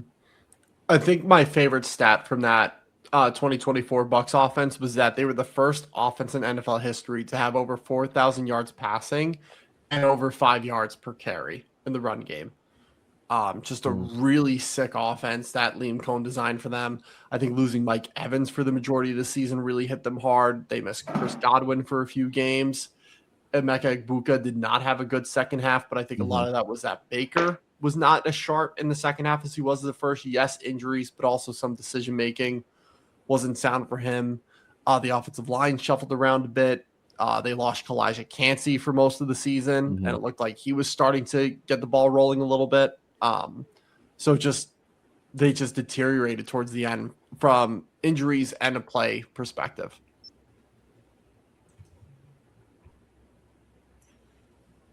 Jordan. Oh no, you go on. What do you guys think the Steelers are going to do now at quarterback? Aaron Rodgers. Yeah, I mean, could they even who at quarterback could they even take that wouldn't really? That's kind of not even Carson Beck. Yeah. No, I just Nussmeier, maybe the draft. There's no shot Carson Beck comes up in the first round. Yeah, no, not in the first round, but eventually. Nussmeier too, possibly. Nussmeier, yeah. Aller. Klubnik After in that, day 3. Yeah, you got Nussmeier, Beck, Aller, and then you're getting into Luke Altmaier, Cole Payton, which all great guys. Cole Payton would be solid. Yeah. I think for any team to just develop. The Falcons just do it to just have an all lefty quarterback room. That'd be funny. Yeah. Shout out North Dakota State joining FBS this year. Mm-hmm. Quarterback factory, North Dakota State. Yes. Yeah. What do you guys think about? What do you guys think about the Bison going to? I like it. I think they've accomplished everything. Yeah. Down at the FCS level. Why not? Prove yourself at the highest level. I mean, look what James Madison did. I mean, they were ranked very quickly playing FBS ball, and they were a powerhouse in the FCS. It was literally James Madison, North Dakota State for a decade, running the FCS. Sam Houston, I think, got some good wins in there too. Yeah, I think so. Houston was a talented team. Yeah. Now it's like South Dakota, Montana State, South Dakota State. Yeah. Yeah. Those are that part of the country is just dominant. Yeah. I know Yale is solid too. What conference did they join? went to go see it. I don't remember. I think the MAC? Was No, it the MAC? Mountain West. The Mountain It West. was the Oh, Mountain Wow, West. That's yeah. right. Mountain West. Yeah. Because the Okay. Mountain West is losing a bunch to the new Pac-12, I think. Yeah. Yeah, That they makes are. sense. Yep. All right. Let's get this Jets pick going. Damn, you want to leave us so soon? Unk is sleepy, dude. Trade back. Unk works at a high It'd be school, funny and if they traded with the Eagles. and the Seahawks. Oh yeah, right. You'd Yeah. lose me no matter what. Dude, if I- Ruben Bain falls past the Bucks, I really think the Eagles might come up and get him. That would be insane. Or the Eagles would just trade up for Monroe Freeling because he goes to Georgia. True. True. Yeah, no, I feel like this draft has been really solid overall. Yeah. Yeah, very fun. Even though I don't like getting Jeremiah Love. Jordan, Again. after this pick, there was a comment from a viewer that I wanted you to Oh, appreciate it. get your question on. What's gonna happen to James Conner then? Is he He's still probably gonna around? get cut, dude. They just re-signed him, but Oh. they're either gonna cut him or they're gonna trade Trey Benson. All right, it's Bain. Mm. Ruben Okay. Bain off the board. All right. Good. What does he do for Tampa Bay to get them back over the hump and possibly win an NFC South? He's for what he lacks in like size and skill set, he makes up for in his pass rush. Like everyone points to the short arms, but he uses the short arm to his advantage. And a move that was common for someone like Reggie White is the hump move, where you fake a rip move and then as the tackle adjusts, you bring it back under, hook his other side, and chuck him out of the way. Bain is really, really good at that. And offensive linemen have to worry about that because most guys don't have that move in their skill set. So it's very rare he's going to get locked up consistently because he can always go back to that move, and linemen have to keep their weight centered against him. And that's not easy to do with his leverage and his size and his explosiveness. It's a really good, cool, unique combination for a pass rusher to have. And that's perfect for what the Bucs need right now. Absolutely. Best player available on the board now, Mekhi Lemon. Yep. James, Jets at 16. Would you like that or I would love it. Yeah. I would love it. Why Yeah. would you love it? I think his play style would compare well with Garrett Wilson. He's small. That's a bit of a concern. He is small. He's probably fits the best in the slot role. But what he can do in that slot role is he can create a lot of space and he gets open. He gets open a lot. He's quick. His fast twitch is off the charts. I think he just, we need sort of that underneath kind of that short to mid range kind of guy who can create space and then get yak. He's a guy like that. He would fit in well with Garrett Wilson and A.D. Mitchell too. Mm-hmm. Yeah, because Garrett Wilson's that true X, right? Like he can go up and get the deep ball, right? Mhm. Like that doesn't need to be Mekhi Lemon's game. That's where he Right. struggles. He won't need to do it. It's a good point, Mr. 300-yard man. Correct me if I'm wrong, but if the Jets draft Lemon, would he be the first Trojan drafted by the Jets since Sam Darnold? Elijah Vera Tucker. Elijah. Yeah. Oh yeah. That'd be to go that many rounds without another USC guy would be tough. yeah.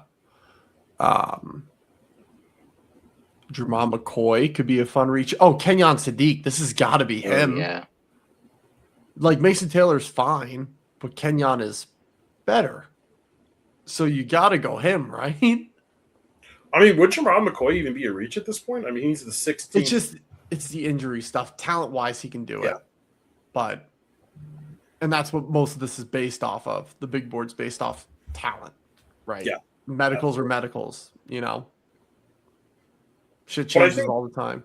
With the Jets, I don't mean to be that guy, but I don't think really we're expecting them to make the playoffs necessarily this year. So can you even does taking certain injuries into account really help or really matter that much? I would say probably not. Yeah. It's one of those things where it's like anyone can get hurt at any point in the game. And I don't think, while yes, it's a factor, when the talent level exceeds the injury concerns like Jordan Tyson, you go get guys like that. Right. Because whether they're on the field or not, when they're on the field, they're a plus player. And that's going to make you better and win more games than you should, right? Yeah. So even if it's only for 10 to 12 games a season, you take that because maybe those 1 or 2 games, like we saw with the Bucks, is what gets you over the hump and into playoffs. Yeah, absolutely. And Joe Cool, not a fan of the Jets possibly drafting Sadiq. He thinks that's fine. He's overrated.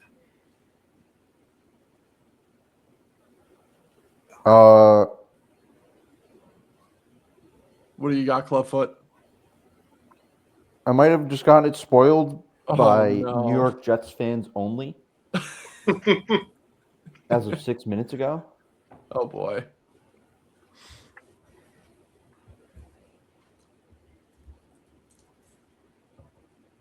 There it is. Okay. Yeah. I got New York Jets fans only got it right.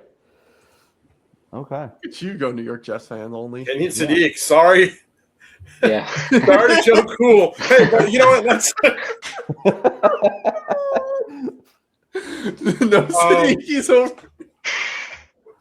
Is it a bot? That's all he keeps saying. No. That's me putting the same. Oh, putting it back up. Okay. Yeah. That was 2 minutes ago. Poor guy. Yeah. Hey, Sam, as Kenyon Sadiq gets drafted, the fucking Minnesota Twins just hit a game time grand slam against the Mets. And hey, let's keep vibes good here. Let's keep vibes good. Jalen Brunson did hit a go-ahead shot against the Atlanta Hawks. All right, let's go. The Atlanta Hawks are now up 109-108 with 12 seconds. All right, let's not talk about that. On that note, oh man, always a pleasure. Oh man, I ruined it. I ruined it. Hey, Clubfoot, appreciate you, big dog. Love you guys. Good seeing you. Enjoy the rest of the night. Yes, sir. Dang. All right, well, let's talk about it. Let's make Joe Cool feel a little bit better. What can Kenyon Sadiq bring to this team that will help this Jets offense? Let me help illustrate this. The Jets' only threat has been Garrett Wilson for the past several years. They've not had a number 2 besides the little amount of time he had Devontae Adams. They've not had a true number 2 option. Kenyon Sadiq is that right away, and it's not just because he can line up in the slot or he can go out wide. He can line up at the true Y in-line tight end position where he'll be matched up most likely on a linebacker. And that's where you're going to get those mismatches. And it's not that he can't beat safeties and can't beat nickel corners. It's a lot easier to beat a linebacker in coverage than those 2 other guys. And he does that really well with route pacing, with patience at the top of routes and then breaking back to the ball. He can power through linebackers that are trying to lock him up in coverage. He's got good skill set in terms of toughing out through blocks, through linebackers, and finding soft spots in the zones, right? Where there is a little bit of concern, and this is where I'll give you some credit on this, is that the size isn't what you want from a tight end like that. He was good in college. He could dig out defensive ends in college. Can he do the same in the NFL? Can he take on a D tackle on a double team? That's still left up for debate, and I think we'll see that throughout his rookie year, those matchups happen. But I don't think the size is going to help him. I think he needs to definitely put on 10 to 20 more pounds, but then does he keep that athleticism? I think that's going to be the biggest question mark. And I get the overrated comment just because of that. But I think the skill set you see on tape matches up really well with what NFL offenses are doing, especially we talked about it on the mock draft show.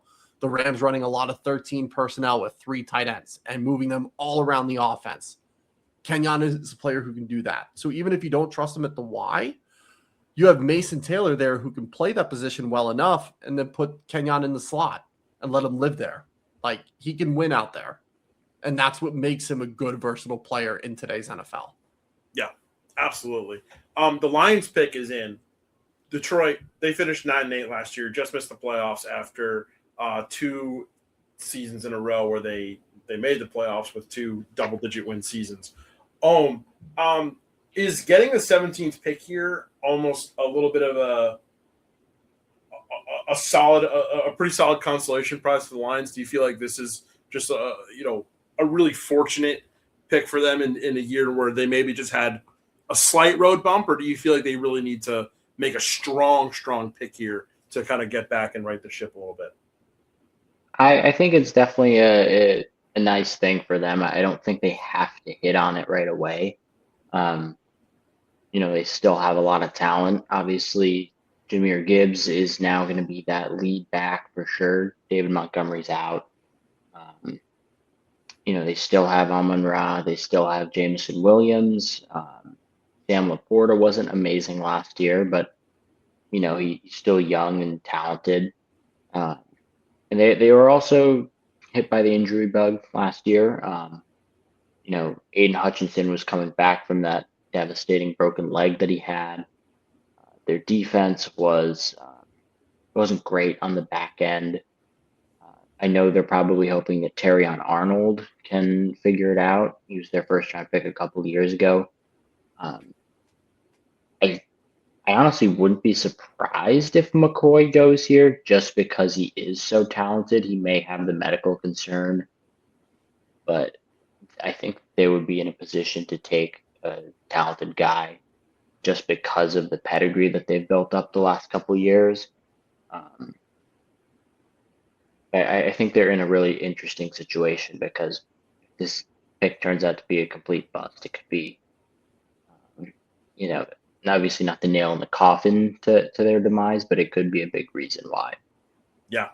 And Christian coming out of saying Ravens got the best player in the draft. Vega Ioane. Yeah. Best guy so far? I will elaborate. That's my buddy, Larry, we call him. He's a huge Ravens fan. And to elaborate on that, comparative to the position, Vega is way above the rest of the guards and interior offensive line guys versus other players at other positions. Maybe the other position is quarterback. Fernando's that much better than the rest of the guys, right? Vega by far for his position is above and beyond the best in his position group. Yeah. And that alone for the 14th overall pick is a really, really good value. Because we see guards go high like Quentin Nelson a few years ago. Not a few years ago, a while ago. He's most likely going to be a Hall of Famer. He's been that good of a guard, right? Even through the injuries. This is that kind of caliber player you're getting just based on how much better he is than the rest of the class and how good he actually is on the field. Yeah. I mean, it also just goes to show you how best player, not to, Larry, not to kind of undermine your thought here, but it also goes to show you how many interpretations you can have for the best player in the draft, right? Is it Fernando Mendoza, the first overall pick? Is it, Arvell Reese, the guy that we thought was the most talented? Or is it a guy like Vega, who you're saying might be the best in comparison to the average of guys available at his position? So, it's a never-ending debate. The Giants made their selection, by the way. It is Blake Miller, offensive tackle out of Clemson. That's a good-ass pick. Yeah. Wow. I really like that. Yeah. What do you like about it? He, let's see where he is on. He was 29th on your big board. Mm-hmm. So definitely, maybe a little bit early, but he was probably the best. Well, Caleb Lomu was probably the best available offensive tackle for you. But what makes him a better fit than a guy like Lomu, maybe? Well, so this big board is all based on where I see them throughout their careers, how well they rank up against the rest of their class. I think Blake right now is better because his technical skill set is really solid. When you look at his footwork, his handwork, his ability to anchor down against bull rushes, not a lot of tackles like him can do that at that age. Now, where he lacks a little bit is that athleticism. It is that even though the foot pacing is good and he gets to his landmarks, when he goes against faster edge rushers, that's where it starts to slow down a little bit. You start to see that he doesn't have that jolt out of his jump set because he's worried about the inside counter. That's where he's got to improve. But I think overall, if they're looking for a starting tackle right away opposite Penei Sewell, this is the guy you want. So even though I like Lomo more long-term, the Lions' window is shrinking quickly. And I mean, Dan Campbell said a few years ago that might have been our only shot, and we're seeing it in real time, right? So hopefully this is going to give them a good enough baseline to get back into the playoffs. Yeah. How many times? What are some examples you think? Oh, hold on. I'm sorry. We gotta. I have a question for you, but the Vikings have made their pick. They're going with Caleb Banks, defensive tackle out of Florida. What? No way. Yeah. Wow. Yeah. That's crazy. Really That's good. probably he might be one of the first guys that we're talking about that, maybe 50-50 on if he was going to be in the first round. Yeah, I would say probably less than that because he just hurt his foot again. Yeah. Yeah.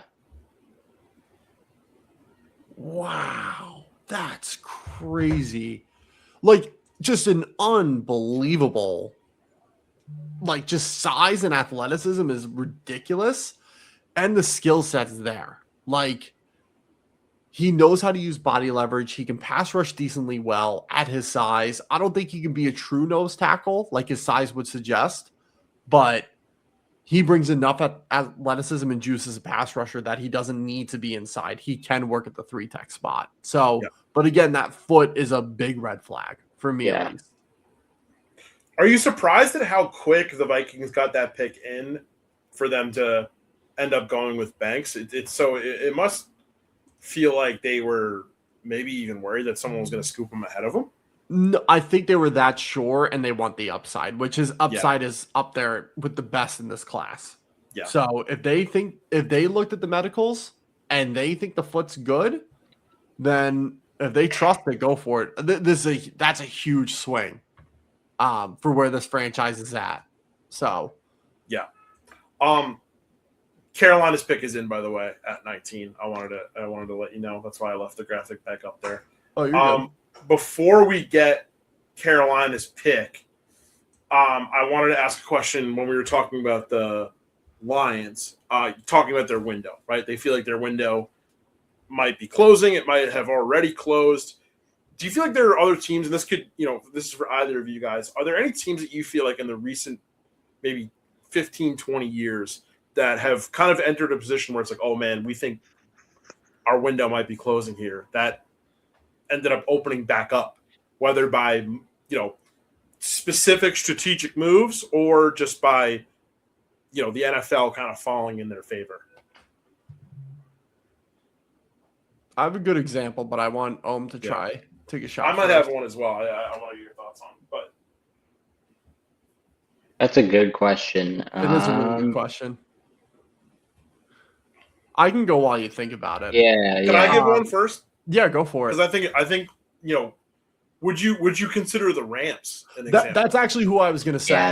Yeah, So, they go to the that's a Super really Bowl good one in the 2018 season, obviously, and then they make the huge Jared Goff, Matt Stafford trade. I mean, how was that an anomaly for that to work out as well as it did? And not only did it work out for the Rams, but it worked out for, obviously, not with a Super Bowl, but for, it put them in playoff contention immediately, the Lions. Like, it's probably one of the most beneficial both ways trades I've seen in any sport recently. Yeah, I think trading two starting quarterbacks, just one for one, obviously there were picks involved, but still swapping starting quarterbacks is rare enough. And for it to work out for both teams the way it did, and the Rams had just come off a Super Bowl, they go and get a veteran quarterback, and that's what puts them over the top. Like, that doesn't happen. Like Goff was playing really good ball that year, and then he regressed a little bit, and that caused the swap, right? So, like, just going off that alone, you would think a guy playing that well and then he teeters off a little bit, teams want to stick with their guy they took first overall. Now they're like, oh shit, we're going to just go for the veteran and just go try to win this thing. Yeah. That was just a ballsy move, and it worked out amazingly for the Rams.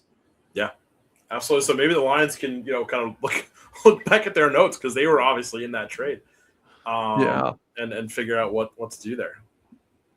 Yeah, it'd be interesting to see them swap Goff again for another veteran, but I don't think Huh. like imagine they do Dak Prescott. That'd be ridiculous. That would never happen. But Yeah. I would feel that'd be horrible crazy. for Jared Goff if he traded Yeah. Oh man. both times. Oh man. Was that Stafford's? That was Stafford's first year with the Rams too, right? Yeah. First year. Yeah. Yeah. Yeah, first year. What a fun Super Bowl. That really was. And like the Bengals That were was a good good one. that year too. Yeah. OBJ was playing great and then blew out his ACL. Yeah. Aaron Donald with the game-winning sack was he cemented his Hall of Fame career on that play. Oh I mean, yeah. OBJ talking about putting your body on the line for Literally. a game. Mm-hmm. Well, did you guys see he tried out for the Giants or Yeah. had something Really? like that? You got to work Yeah. out with them, yeah. Yeah. Okay, did this a is a pick I medical, like. too. Let's see. It looks like the Panthers are going to go Monroe Freeling Okay. from Georgia. I respect that. Offensive tackle. He was kind of on our big board. He was kind of creeping up for a little bit. He was probably like the fourth best player available at this point. All right, what do you like about the Panthers beefing up their line a little bit? It's interesting because Ike Megwonu is going to be out for this next season after getting hurt in the playoffs last year. They go and get Rasheed Walker, who has played really well for the Packers, but he's had a little bit of injury concerns. So they're replacing. What was that? The Eagles just traded with Dallas for the 20th pick. Oh no! Oh boy, I wonder how. Are they going to get go. Mekhi Lemon? Dude, that would be nuts. Wow. Mekhi, yeah, because I mean, Caleb Lomu is really the only guy they might go for here, offensive line. Because AJ Brown's gone Yeah, post June 1st. So, and Lemon's still on the board. could be that. That would be nuts. That'd be like a really good replacement for Brown in terms of like just to go up and get it and contested catch ability. That'd be neat. Anyways, the offensive tackle situation is weird. And then Taylor Motton's going to be a free agent after 2027, I believe. He might be signed on through 2028. Let me double check. He's signed on through 2028, but it's a void year, so he'll be a free agent come 2027. I think if they cut him post June 1st, they save like 21 mil in 2027. So they might just part ways with him with the post June 1 designation. And then you have Ikem if he comes back healthy, Rasheed if he ends up playing great, and then Monroe on the other side somewhere. Mekhi Lemon to the Eagles. Wow. Good That's pick. a really good pick. Yeah. What the hell is Jerry Jones doing? He doesn't need a slot receiver. Yeah, but I mean, trading to your biggest rival to let him get the Biletnikoff winner? I don't know. You only play him twice a year. I don't hate it. Yeah. Sure, Cowboys fans do. Oh, I'm sure they do.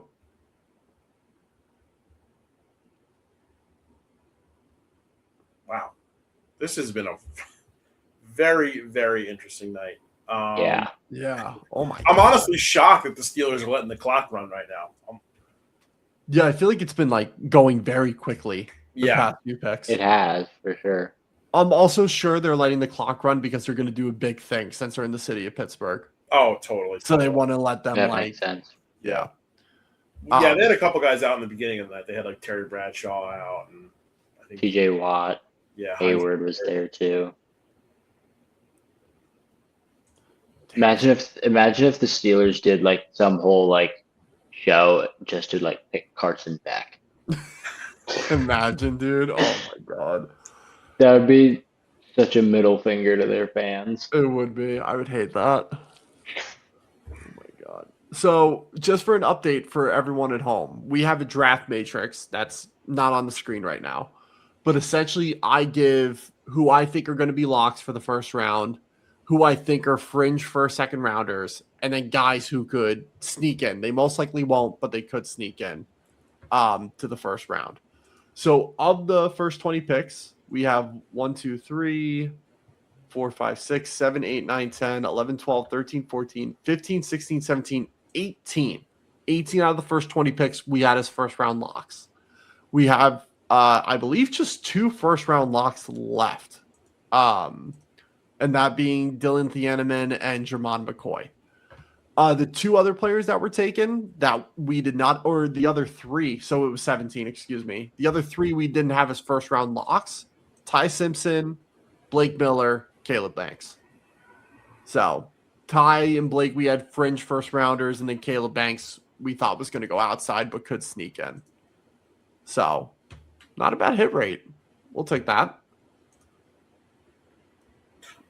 Jordan, while we're waiting for the Steelers, while they're letting the clock run a little bit, they've only got 45 seconds left, so maybe I'll hold this off is so fast this on year. this comment or question. Yeah, go for it. Well, the pick is in for Pittsburgh, so let's hold off right now, and we'll see what happens here. Yeah, While they show some highlights. I wonder what Pittsburgh's going to do. Like, I honestly have no idea. Let's see. Pittsburgh letting the clock run to under a minute is so far going up there as like one of the surprises of the night. Facts. Not that their pick is so obvious, or it would have been so obvious, but just these picks have been flying. He's not on our matrix, but Pregnon from Oregon could be a good pick for them here. They need interior offensive line help. Yeah. I don't think they'll go receiver. Let's see. D tackles, they're fine. They could go edge. Watt, Highsmith, and Herbig contracts are all expiring within the next 2 years. What about safety? I could see them go Thieneman here would actually be a really good pick for them. Yeah. Especially since Jaquan Brisker fits more in the box just with his build. I mean, they could both be interchangeable. So that wouldn't be a bad pick for them. I like Thieneman. I don't think they're going to go corner. Unless they went Jermon McCoy and moved Jalen Ramsey back to safety. It looks like they're doing a tribute to the terrible towel. Yeah. That's fun. Hell yeah, dude. When are we going to get a tribute to the Steagles? You guys know about the Steagles? I've heard. I do not. So during World War II, there were obviously a lot of athletes that were, fighting in the war. And they wanted to, some leagues just completely suspended operations. Some teams in leagues just suspended operations. But what the Pittsburgh Steelers and the Philadelphia Eagles did, okay, we got. Oh, right. Yeah, they combined. They combined teams, yeah. And they called themselves, I think they called themselves the Phil Pitt Steagles. That's so funny. Yeah. That's dope. The 1943 Philadelphia Pittsburgh Eagles Steelers. Did they do well that year? What? Did they do well? They finished 5-4-1. Okay. Which I feel like in pre-1960 NFL is like a fair season. No, it's a world-beating season. Yeah, I feel like you go, and again, not to knock, the pre-Super Bowl NFL, but I feel like you look at the standings every year, it'll be like, there's a team that'll be like 3-2 and 7 ties, Mm-hmm. My other favorite fun fact is when the NFL championship game, they played half court. Do you know about this? Oh, yeah. I totally forgot about that. There was an NFL championship game. It was like one of the first ones. It was like in the 20s or 30s. Championship half field. 19. No, that's the halftime show. Let me see. A lot of people at the draft.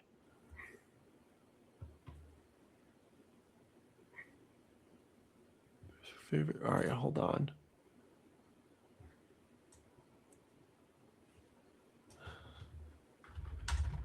Field. Yeah, the Steelers have a whole procession coming out right now. Yeah. Was it 1947? No. I don't know why I can't find it, but I remember like reading or watching a NFL history video about it or something like that. Was it the 1932 NFL playoff game at Chicago Stadium? Yes. So it was the first NFL championship game. It Really? was an NFL playoff. It wasn't even called the championship game. Wait, actually, let's hold off on this because I do believe the pick. Oh no, They got the pick in. Are they actually announcing it, or are they just talking about the schools? Oh no, that's Jerome Bettis, right? Oh God, I should definitely know that. He's reading. Let's see. All right.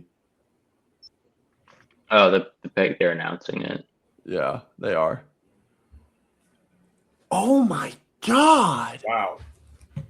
Max Ianakor from Arizona State offensive. You did not believe in Fatanu?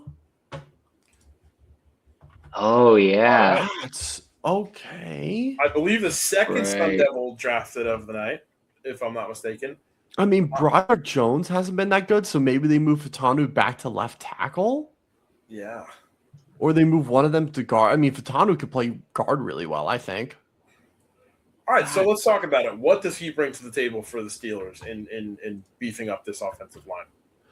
I think he's just a solid pass protector. Like, he's someone that has good footwork, good hand strike, patience, and he's got a good frame to go with it. Now, is he the most powerful at anchoring down? Not in my opinion, but he can take on those more finesse style rushers. And I don't think he would stop at Jared Verse every single time, but I think he's got a good amount of size and length that he keep them at bay in most cases. Run blocking, want to see a little more on, but I think what they're getting in pass pro, they've been sorely missing.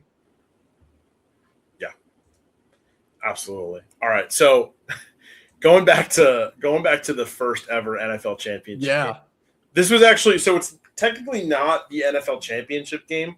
It's considered the 1932 NFL playoff game because this was actually before they fully locked in the idea of doing championship games. So they would just give the championship to, the first place team in the standings at the end of the season. But Chicago Bears and the Portsmouth Spartans were tied.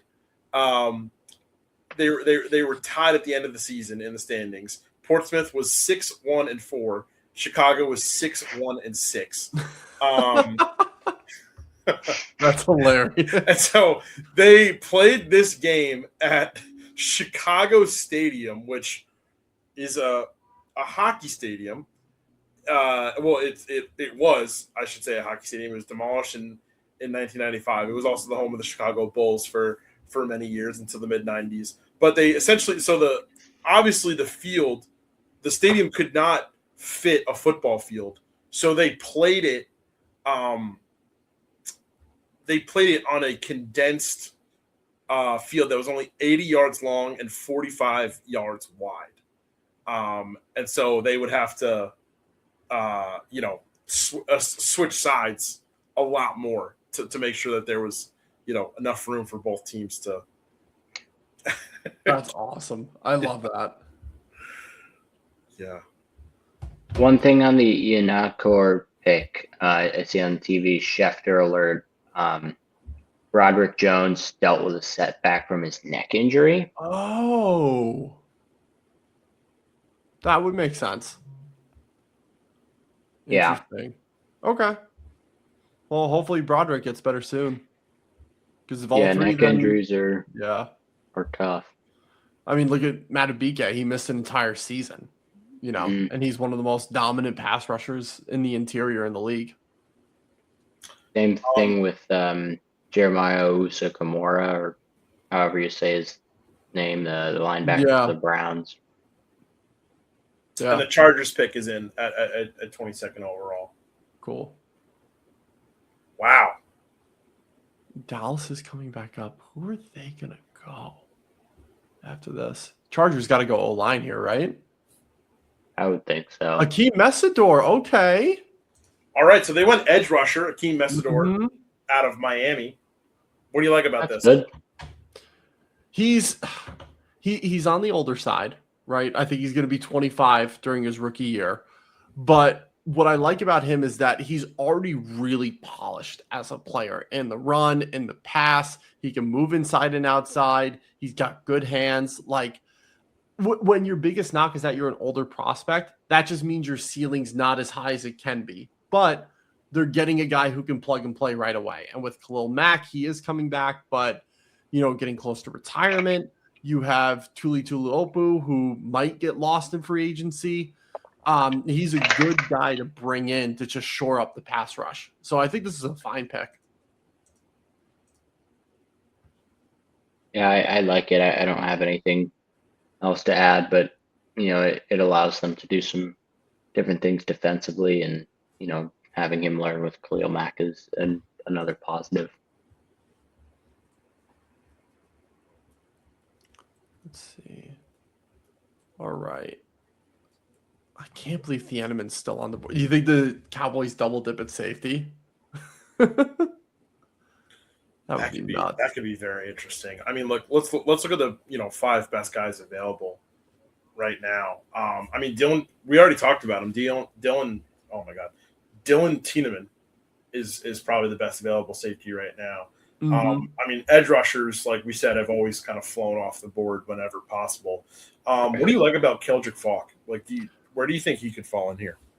I think he's, and it sucks to say it because I really liked him as a prospect, but Marshawn Nealand was supposed to be that big body edge guy who can set the outside and force everything to go back inside. And he did well with that in the NFL. I feel like that's what Keldrick Falk can help replace. And he's got that anchoring run defense, long body ability to keep guys at bay and either say, okay, you're either bouncing outside where I'm already at, or you go back inside where all the help is, right? Like those type of defensive ends are, I'm not going to say rare, but they're in short supply, right? And then with the size, he can move inside and pass rush where he'll have a better chance of beating a guard than he would a tackle, right? So like he's got good outside versatility. He's got the run defense chops. He's just a safe player to take. That's why I have him so high on my board. It's because the pass rush, I think, will naturally develop, especially within a frame like that. And he's already good at run defense, which is like, if you're a good pass rusher, but not good at run defense and you're lacking in pass rush productivity, you're not going to be in the NFL for a long time. But if you're a good run defender, you will be in the league for 10 plus years, regardless of if you play 10 snaps a game or 70 snaps a game. Yeah. Interesting question here for you. The Cowboys, after this pick, they're not picking until the late 3rd round. So for you, if you're a front office, does that make you a little nervous here? In terms of, we got to get a guy before we're kind of off the board for a long time. Normally, yeah, but they had 2 first. So I think whatever the value they're missing from not having the next 50 picks, they got from having 2 first. Yeah, absolutely. Yeah. And they also traded that 2nd round pick for Quinnen Williams, who is, of course, a very established veteran, great player. So there's a really good chance that the pick that they traded turns into just some nobody who's out of the league in 4 years. Yeah. Whereas I think it would be pretty amazing if that player turned into someone like Quinnen Williams caliber. Like if I have to waste 50 picks to get a really good defensive tackle like Quinnen Williams, one of the best players in this class and one of the best safety prospects in a long time, and then whoever they take here who they think is going to be good, like that's a really good consolation prize for losing a 50 to 60 pick range. One thing that Dallas is definitely going to miss out on because they do not control a 2nd round pick. They specifically do not control the 57th overall pick. They will not be drafting the first ever Mr. 57, which is a player that's going to be sponsored by Heinz Ketchup. I don't know if you saw that headline. Were you guys really confused about where I was going with that? I was Yeah. so Like, Yeah. what the hell? So Heinz, because they have the little 57 on the ketchup bottle. Yeah. They're going to be giving whichever player gets picked there a custom red jacket, a la the Masters or the SNL 5-time. It actually kind of That's looks cool. more like a SNL 5-timers robe. If there are any SNL nerds in our viewership right now. Not a nerd, but I dabble. Yeah. They have their moments. Oh yeah. So the team that controls the 57th pick actually is the Chicago Bears right now. So that's very interesting. They're going to be picking soon. 2 picks away. Yeah, that'll be very fun. Yeah, Would you rather have a Heinz inside of your suit jacket or a Fortnite inside? Heinz. Great question. That's tough. I think I'd have to go Heinz, but I do love Fortnite. Yeah. I would do the same thing. The Cowboys are going with another edge rusher, Malachi Lawrence out of UCF. What do you like about this pick? Gonna be honest, I don't know a single thing about him. But hey, it fills a need, right? We were just saying how they do need some help on the edge. But it's not like they're gonna ask him to step in and immediately fill what Micah Parsons did. They did trade for Rashawn Gary in the offseason. It'll be more of like replacing that production by committee. They still have Kenny Clark as well as Quinnen Williams on the inside.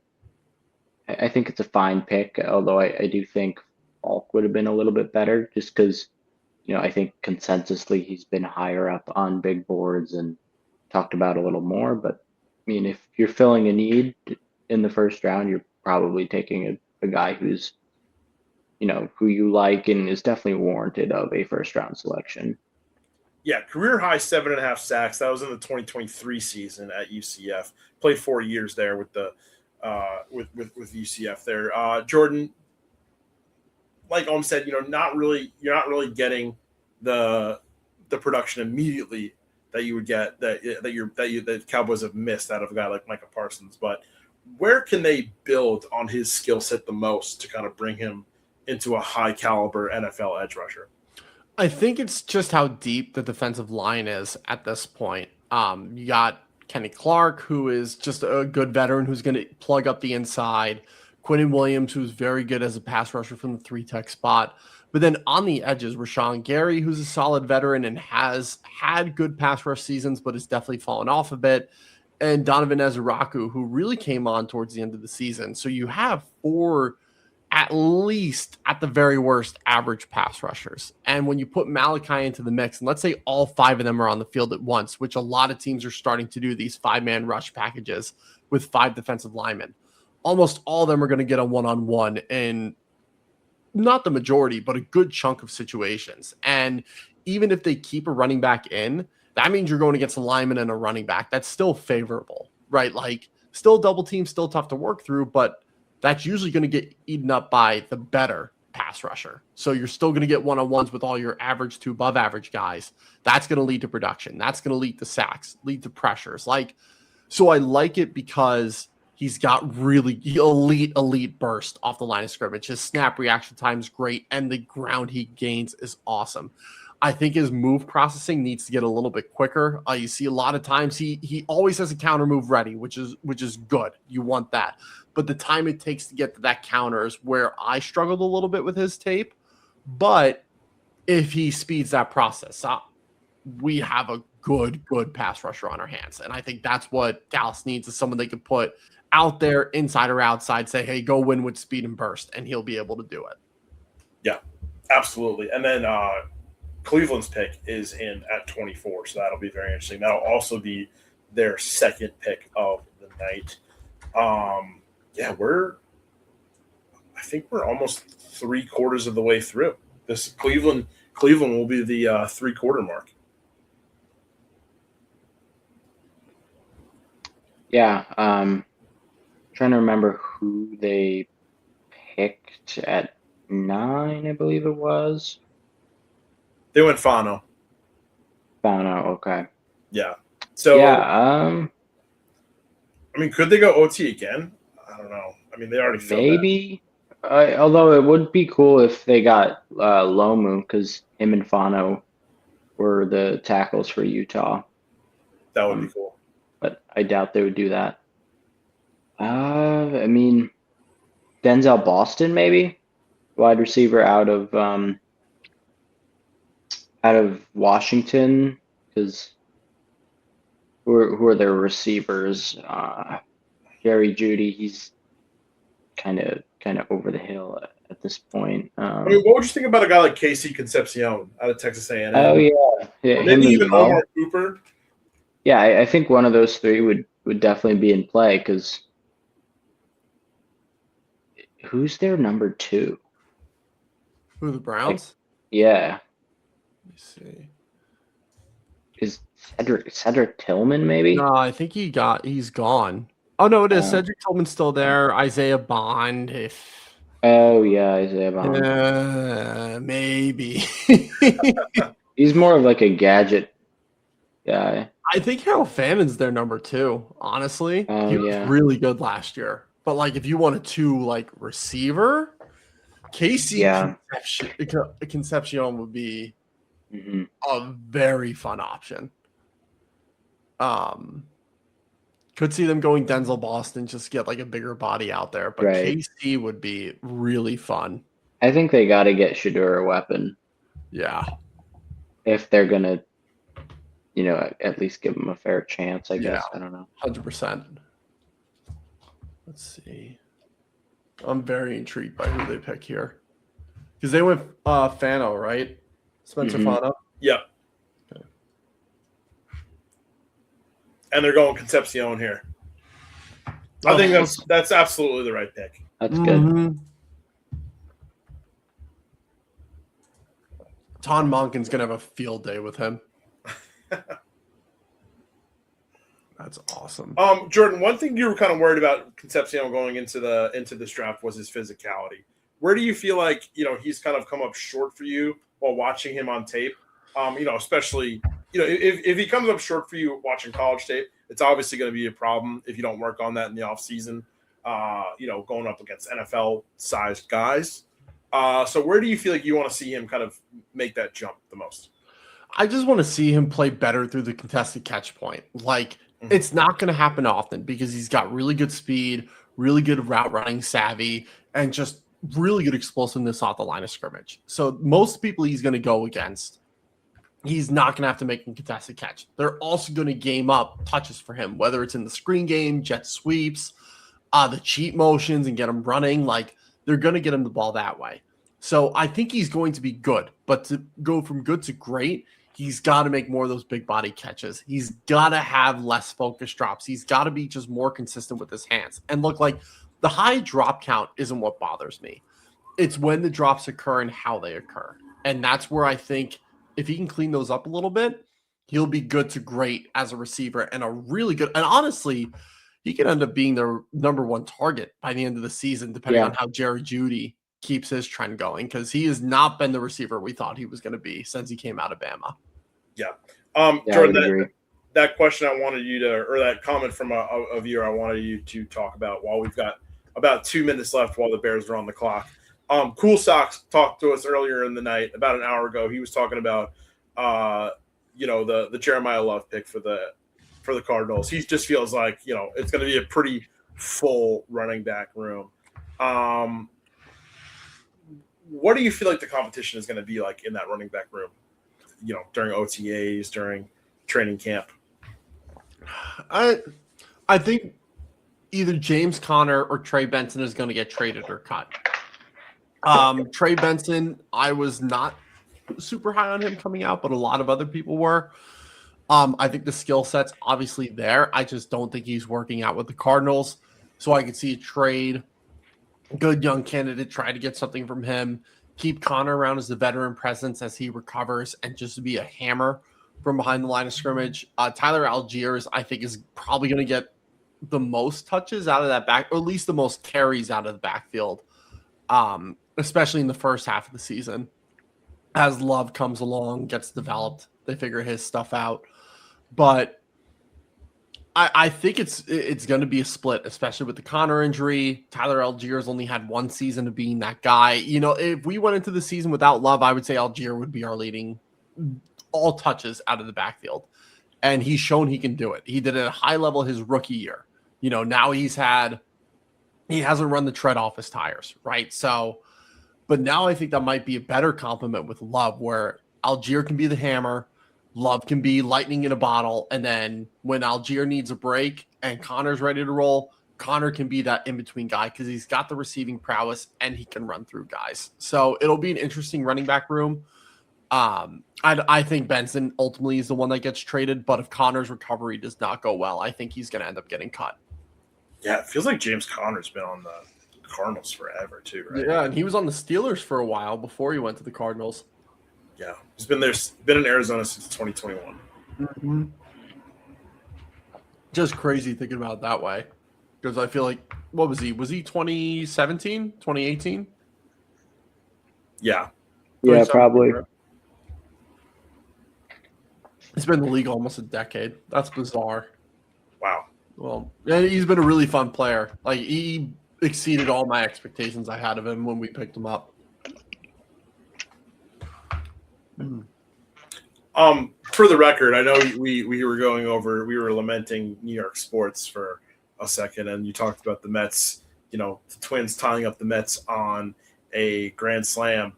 They did win that game, by the way. Let's go. They won 10-8. Is that 2 in a row? 2 in a row, baby. Hey.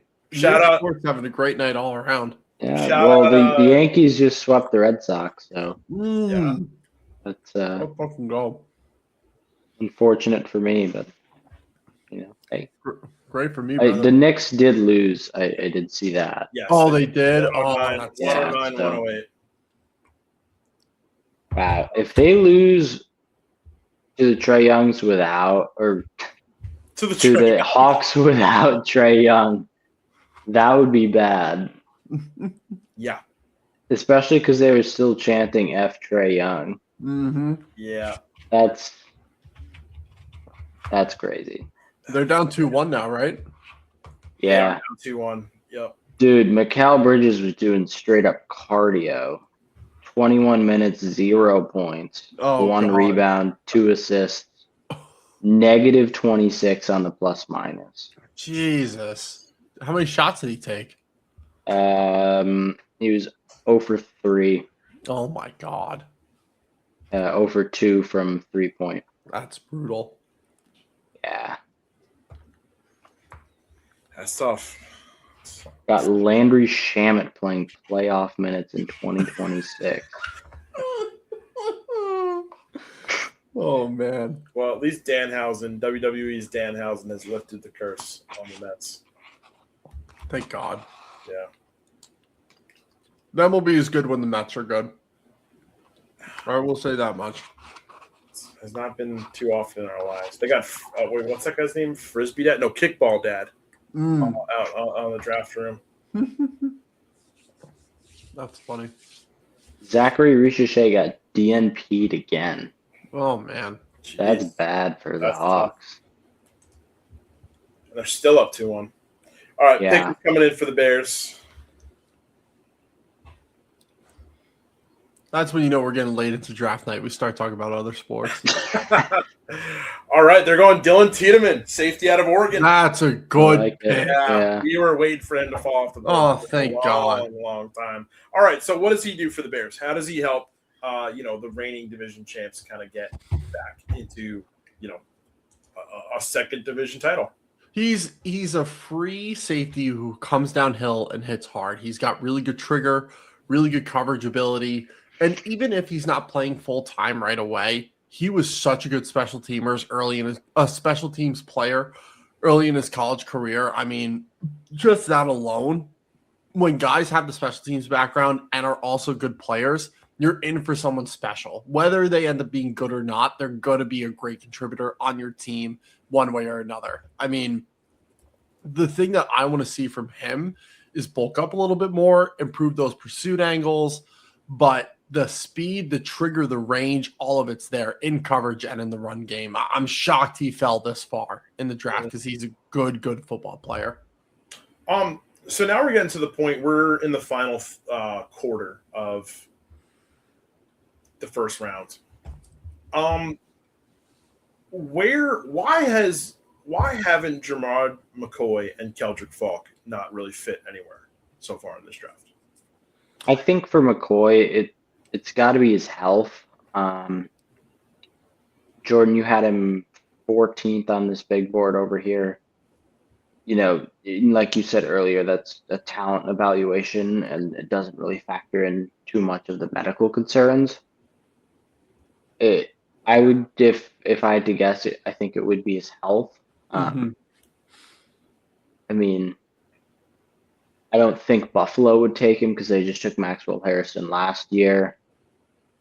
Houston wouldn't at 28 because they're so stacked in the secondary. I mean, they could. Yeah. I mean, How trade alert. Ooh. Buffalo is trading 26 to Houston. Okay. Oh my God! If Houston goes Jermond McCoy, that would be filthy. Honestly, Keldrick Falk would be interesting because he'd get to learn behind Danielle Hunter and Will Anderson. Yeah. I was about to say that. Neat. So does Buffalo move down to 28, or you think they move out of the first entirely? Buffalo's probably moving down to 28. I would say they go to 28. Because then they could get one of the receivers, whether it's I'm blanking on the Indiana guy's name, but Boston from Washington. They Omar could get the Cooper. option on them. Cooper. Omar Cooper. They'd get the 5th-year option on him too. Wouldn't be a bad idea. Mr. I like cookies isn't working out too well. That's what my cousin calls him. He doesn't really even know his name. I think he just calls them cookies. Cookies. Yeah. It's such a. I wanted him to be good. Me too. I was not high on him at all. Like some people had him in their top 5 receivers, and I think I just had him inside my top 15. And it's just like, I wish he figured it out, because if he did, he'd be so good. Like the flashes were there, but it was just like not consistent enough to how often he was on the field. But I think he had like 400 yards this year, and like 150 of them were in week 1 or something like that. Yeah, it was something nuts. Because he had 2 touchdowns against the Ravens that game. I know he had a big game. I think. Yeah. Oh, it's a shame. He's got really good ability. It's just not consistent. But anyways, I don't think that'd be, if they went receiver, I don't think that'd be the worst. I mean, we mocked Denzel Boston to them, right? At 26. I think so. Yeah. And I think he'd be a perfect fit for the Bills, because they have Shakir, who's the underneath threat and has really good yak ability. Keon could just be the go up and like get it red zone target, and Boston could be that chain mover. So, and they got DJ Moore too. Yeah. Oh yeah, they just brought in DJ Moore. And the tight ends, Kincaid and Knox. I always forget about DJ Moore because he could be so much better than he actually is. Yeah. Like, if you watch the tape, like 1 out of every 10 plays, he just stops. Like, and he just doesn't do anything. Yeah. All right. Ooh, pick 26. Kalen Rutledge. Yeah. Offensive guard out of Georgia Tech. Yeah, they need the line help too. That is that's a pick. That's something that it really hindered them down the stretch. Oh yeah. I was hoping Pregnon would be the pick, but Rutledge is solid. We'll take that. Yeah. And I think guard is more of a need than tackle for them too. Yep. Oh, 49ers. 49ers are trading to the Cardinals? Oh, Miami. Oh, okay. Oh. They're probably going receiver then. Oh, this could be Boston or Cooper. Wow. Well, it's a good thing if McCoy doesn't go to San Francisco, because his joints would blow up at that electrical place. What do you guys think of that story? I think there's a little bit of truth to it, but also a lot of their injuries aren't like, it's just more like Fred Warner, for example, his ankle just broke. Like, you can't. Yeah. That has nothing to do with electrical fields. His ankle just got, bent the other way. Like you can't. Yeah, dude.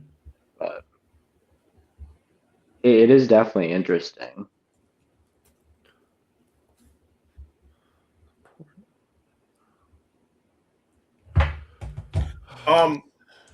Cool shot when Tiedemann was walking off the stage. He was being ushered by what I'm assuming is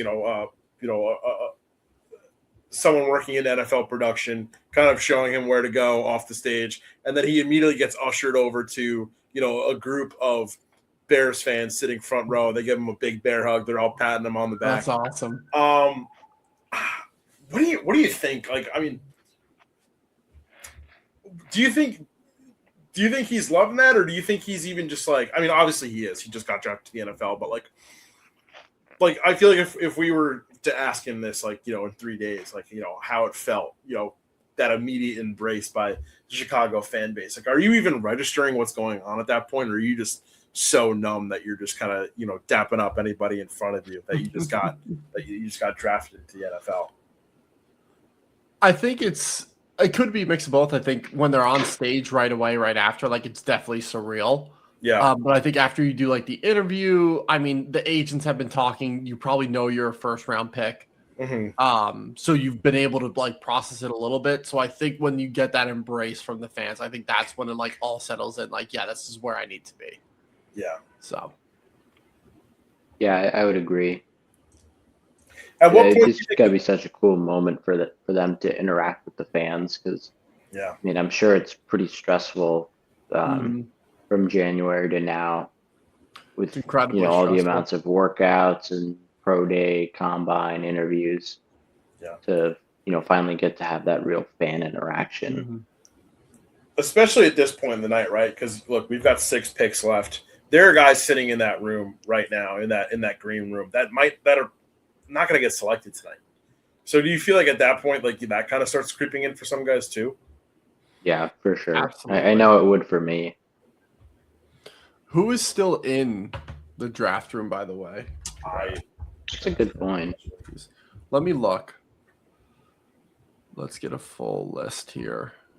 Oh, come on. I would be surprised if any of you guys knew this, but like, what do you think is the latest a guy in person would be drafted? Like, do you think there are guys that are like, players that are there on Saturday that are, like, let me make the trip to Pittsburgh and just come hang out? I think Baron Sorrell was in Green Bay last year, and he was their 4th round pick, and he stayed. But I know Milroe was there last year for the first round, just for the heck of it. I think they invited him because Shadur Sanders didn't want to go.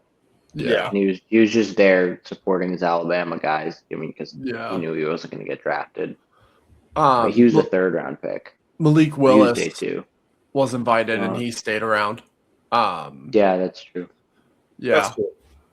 Yeah, so guys do it. I don't think I've ever seen a guy go until day 3 and they were like definitely projected as a first rounder. Yeah. So of the guys still on this list that haven't been drafted, Keldrick Falk, Colton Hood, Caden McDonald. That's it. Wow. So 3 guys. That's who's left in the green room? Yeah. I would say out of all those guys, Colton Hood probably doesn't get drafted. Watch, I'm going to eat my words. They're going to take him right here, aren't they? No, they are not. They're going Chris Johnson. Okay. All right, what do you like about Chris Johnson? CJ2K. CJ2K. Other than having a sick first name, he's good at mirroring with with receivers. Excuse me. I think he's really fluid with how he moves with receivers. His hand fighting is good with them. He doesn't get too handsy at the top of routes. But I think the biggest thing for him is his play strength.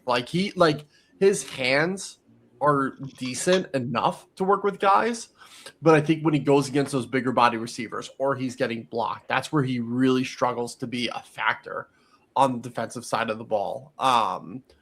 I think he's really good at attacking the football, but I think he's not good at attacking receivers themselves in the run or the pass game, if that makes sense.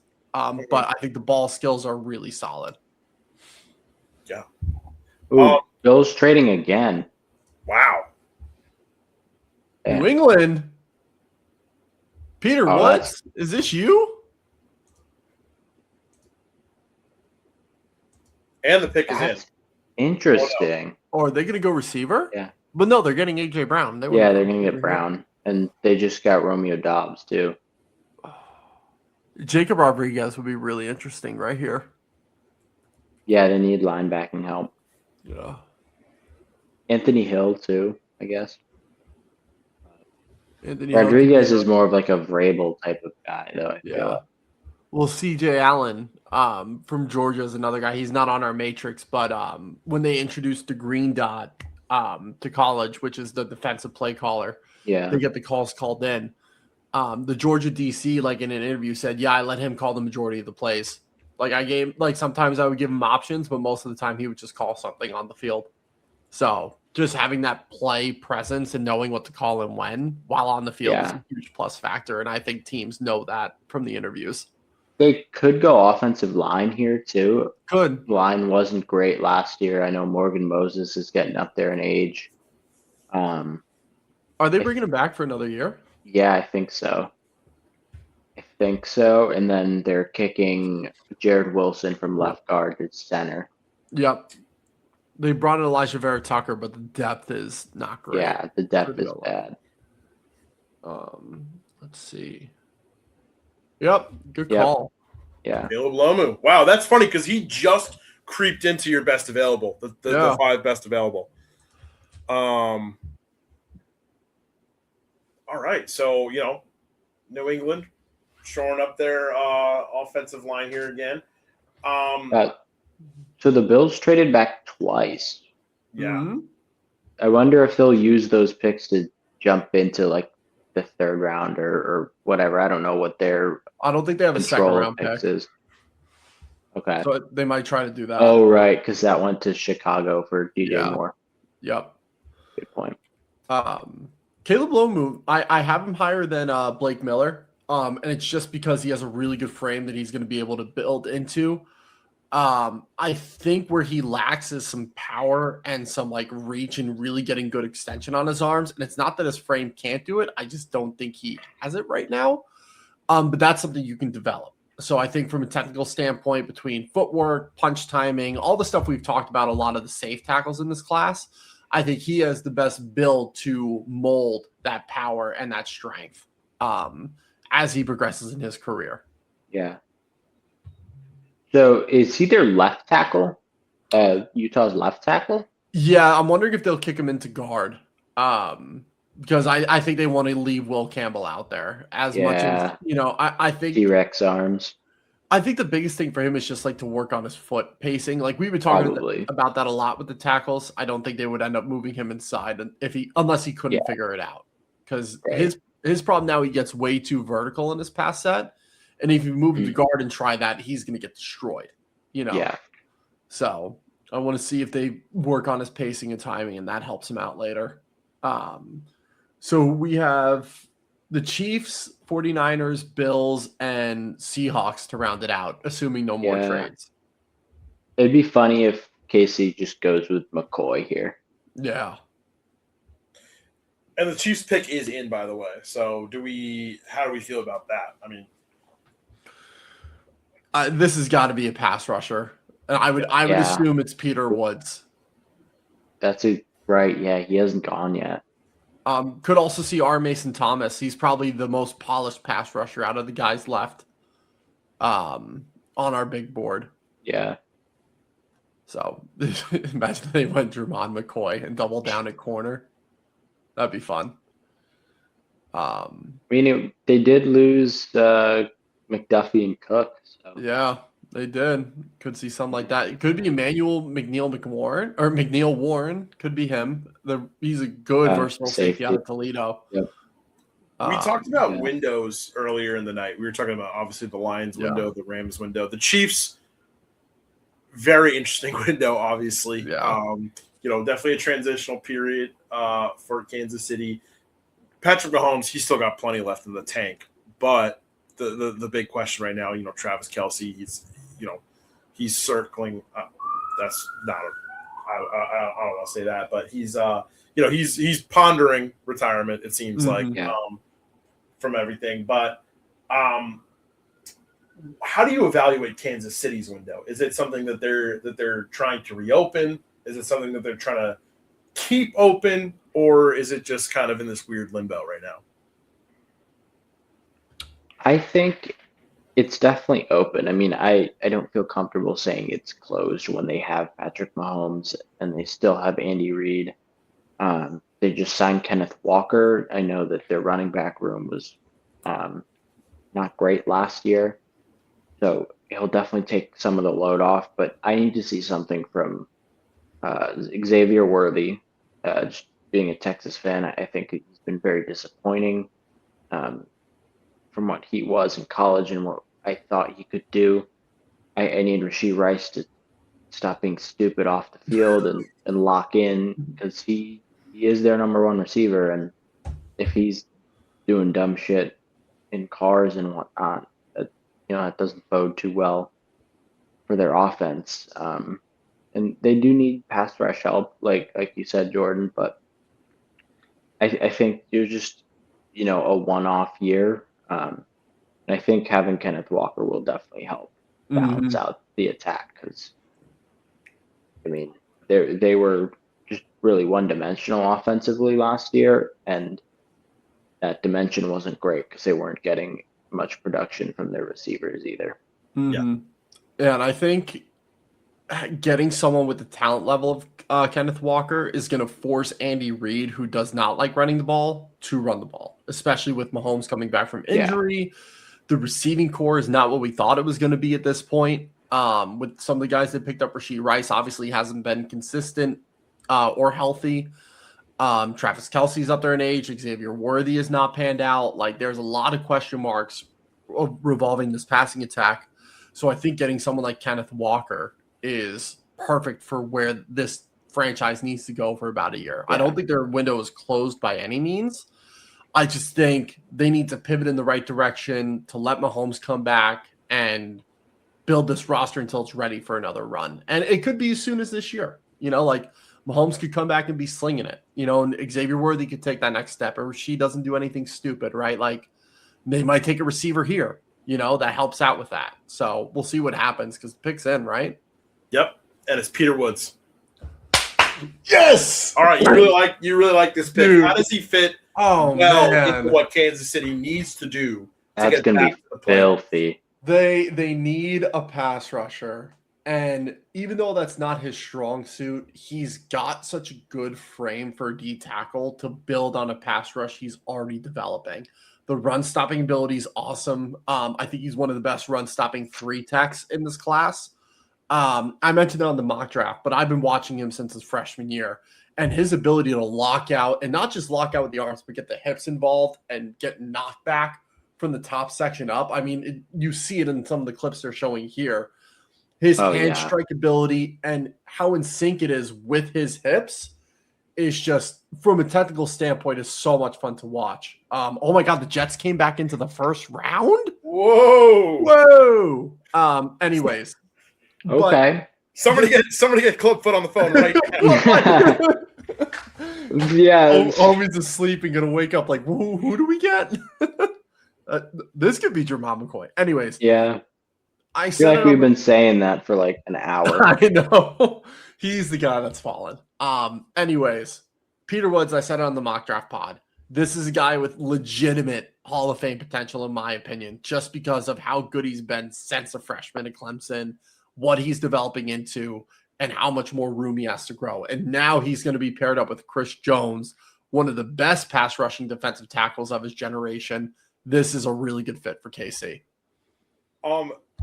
Peter Woods, the room that he's watching the draft in seems to be decorated wall to wall with photos of Maseratis. Ooh. Pretty cool. Yeah. I mean, if he doesn't have one already, how long from being drafted to How long will it be from getting drafted today to getting his first Maserati? Oh, whenever he gets that first paycheck. Once that signing bonus hits, he's Yeah. getting one. Yeah. That's got to feel great. Or maybe he already has one. I mean, NIL is crazy now. That's very possible. Very possible. But I mean, I remember coming into the year, he was mocked as like a top 10 pick. Yeah. I feel like if Clemson didn't fall off as hard as they did, I think he probably could have gone, at least top 20. I mean, he has the talent for sure. Absolutely. But maybe this is Denzel Boston, I think. Could be. Could be. They need that. Well, they just they picked Kenyon Sadiq, didn't they? So Yes. that's their number 2. True. Oh my Right. god. They went Garrett Bailey and then Kenyon Boston. That would be gross. I would love that. With Gino throwing them the ball, though, I don't think it would. Wow, Well, they went wide receiver. They went wide receiver, Omar Cooper. That Okay. wow. That's good.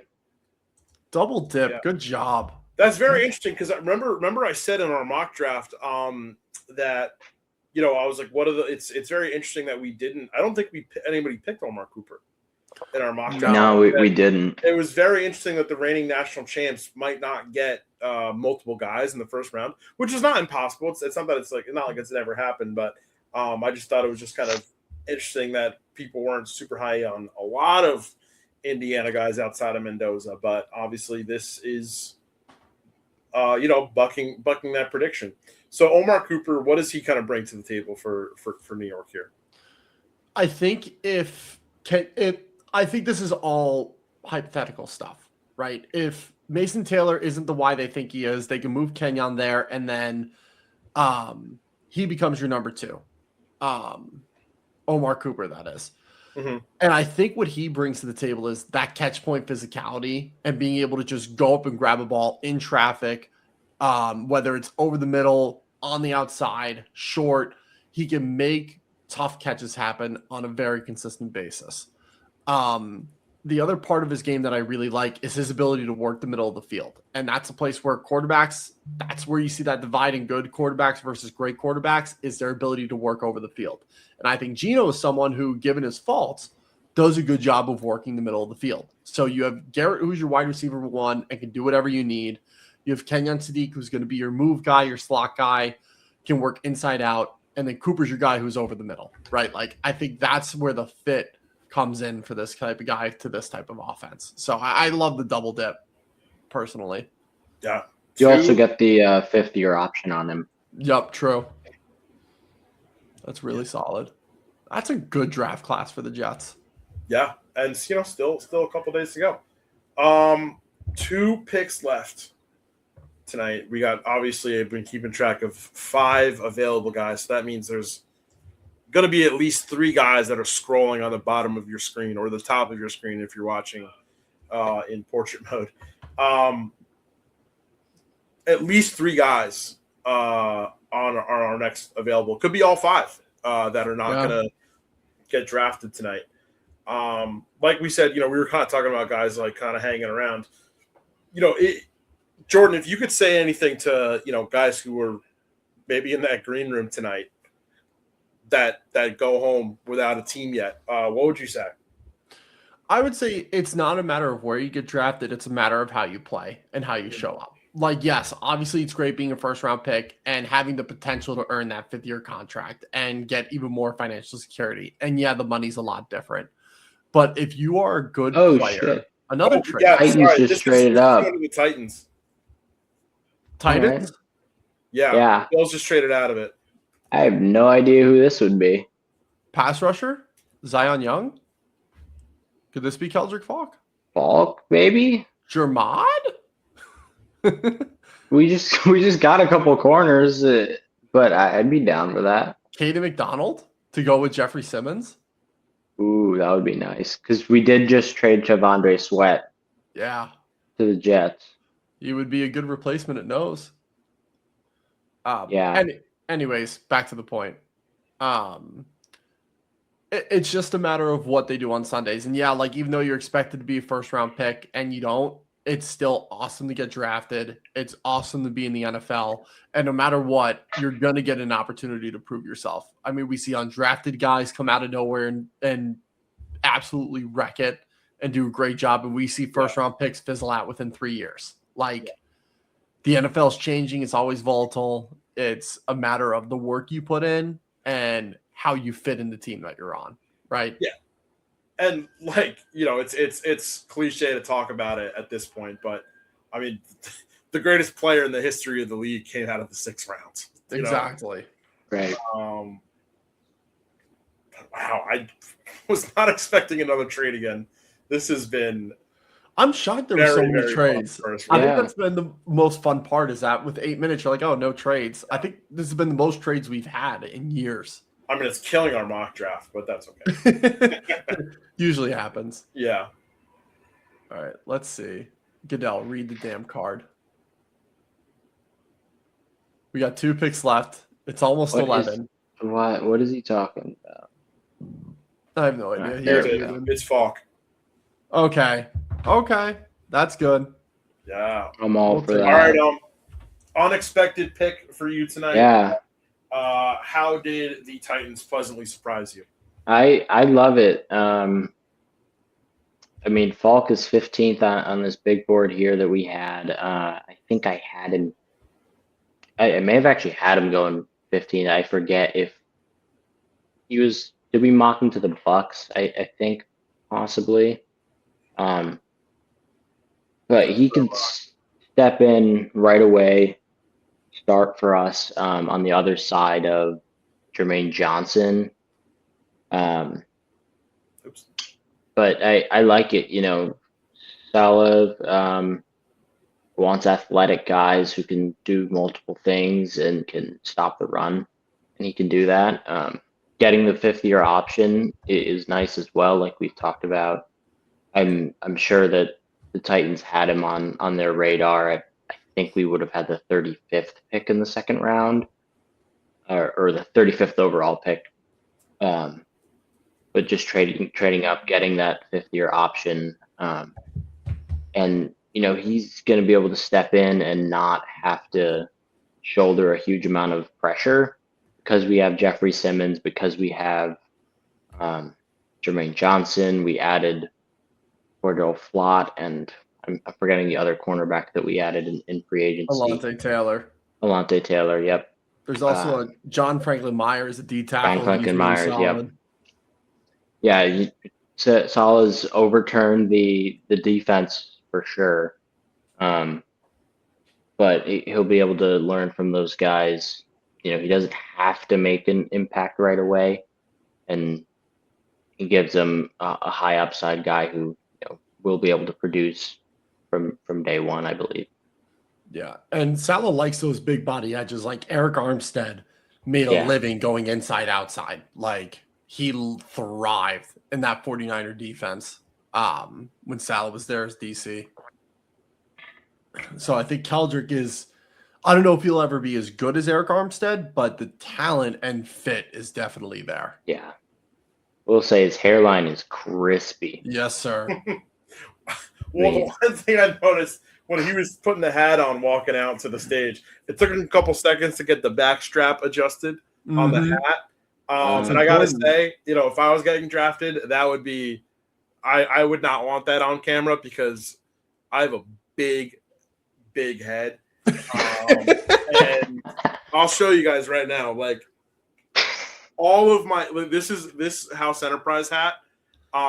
This is on the – like. Oh, my God. Yeah. That's and even so that, funny. it's like snug. Even that snug. That's crazy. Yeah. So, wow. But the final pick of the night is in. It's going to be the Super Bowl champion Seattle Seahawks. Does not look like they're trading, so that'll be fun. It's always fun to get the champs making a pick to end off the night. But man, it's been a fun night, guys. It's been a fun time spending with you guys. It's been a fun time talking to our viewers. Glad that we got a good amount of comments. Shout out to Larry. Shout out to Raj. Shout out to Joe Cool. Yeah, We had a few other comments. Yeah, shout out to Cool Socks. Shout out to Aiden. Shout out to Chill Who Dat. And our first comment of the night that I didn't put on the screen, but I'll put it in now because why not? That top hat guy via.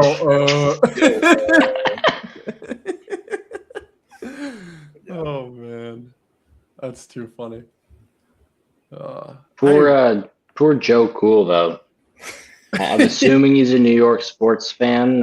So no, Knicks lost. I know he's a Jets fan. And Kenyon Sadiq. So I have no. Could they be going linebacker here?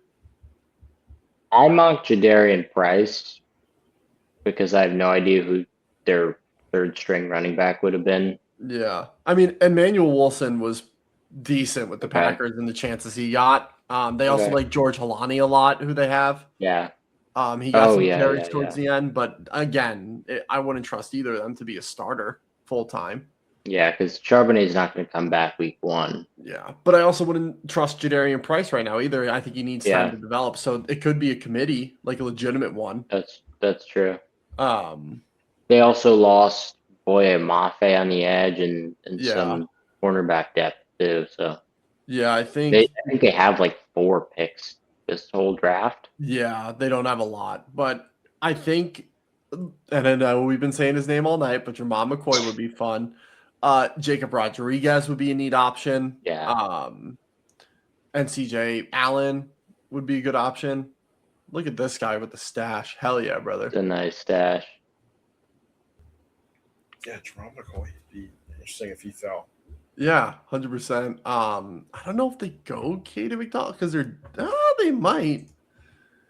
Byron Murphy, they want to move to 3-tech. Jaron Reed is the only other guy there that. Oh, no, they have Leonard Williams. What am I talking about? He's still there. Marcus Lawrence. I think they're good in pass rush. So this might be Jadarian. Who knows? Dude, Goodell, just get this pick in, man. Yeah. All right, hold on. Let me turn on the volume. Oh, he's shouting into the mic.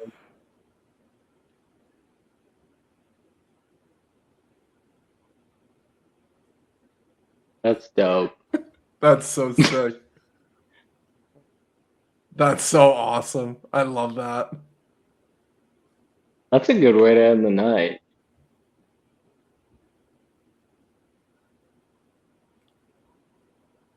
Jadarian Price, running back out of All right.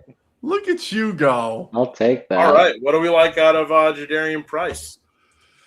I think he just gives them good vision out of the backfield. And it's not that Charbonnet doesn't have good vision, but he's very much that north and south run through your face. Jadarian's going to give them that like inside outside ability. Like if they run duo or they run outside zone, like he's going to have that ability to know where the cutback angles are and force the issue on the defense. So I think that's what I really like about him. Pass protection is really solid too.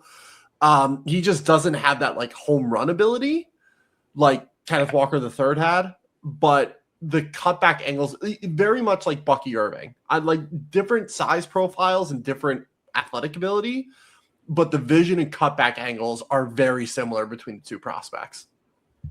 Yeah, absolutely. Yeah, that's crazy though. 2 running backs from the same school in the first round. That's awesome. Yeah. Like, obviously, if Charbonnet hadn't gotten hurt, I don't think he goes here, but Price would have been the bell cow back on literally any other team in the country this year, I would think. I mean, no one else is really coming to my mind that would start over him if he was on another team. But that's impressive. And he was able to shell out a nice role for himself behind Love. But yeah, I mean, I guess we'll see how pro ready he is. I know, Jordan, you said that likely he needs time to develop, but I mean, maybe he's just a part of that committee to start for now and then slowly develops into a nice combination with Charbonnet or whoever else they get. 100%. Yeah, absolutely. All right, well, guys, that wraps up round 1 of the 2026 NFL Draft. about an hour shorter than we're used to on these live streams. So that's pretty fun. Overall thoughts on, the vibe of this year's draft. Where do we feel like teams have kind of relied on in terms of position groups? What kind of mentality are they looking at with some of these players? And just overall, what team do you feel like kind of surprised you the most tonight? Starting off with you, Jordan.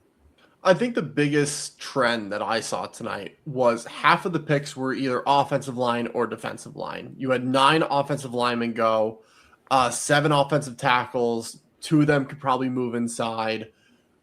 2 guards in Vega and Kalen. Then defensive line, 2 D tackles, 2 defensive linemen who could play inside if you wanted them to, 3 edge rushers, and then Arvell Reese, who might be a defensive end, who might be an off-ball backer. So at best, 17 guys in the trenches went in the first round. I think that shows a major shift for a lot of these NFL teams is to build in the trenches like the Seahawks did this year, the Eagles did last year. Chiefs had a great offensive line the year before that played really well together. Like, teams are building from up front and back now. And I think that's going to bode really well for the teams that follow that method, and the teams that, haven't caught up, the Cardinals, they're going to be in the bottom feeders for quite some time. But I think that trend is abundantly clear this year. Absolutely. A lot of trades tonight. What do you feel like caused that? Do you feel like there were just a lot of teams,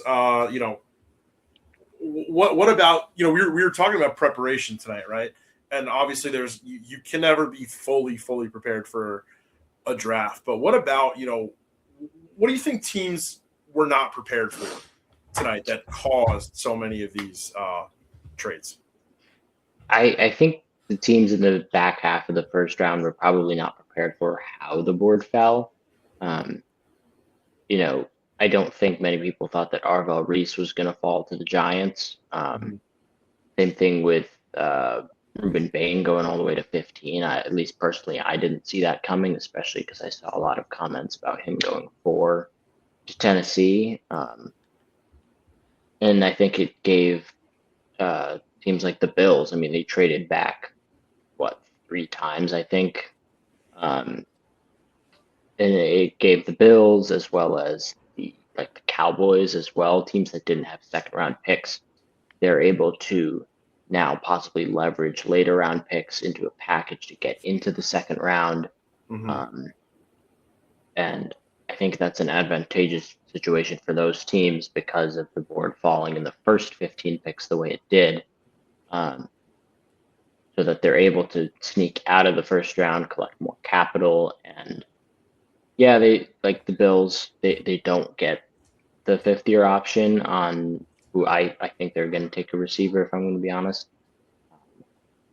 But it still allows them to get a second-round pick. Maybe they move the third-round pick and some other packages and package some other picks that they got from Tennessee to move up in maybe farther up in the third round, or move up into the back half of the second round.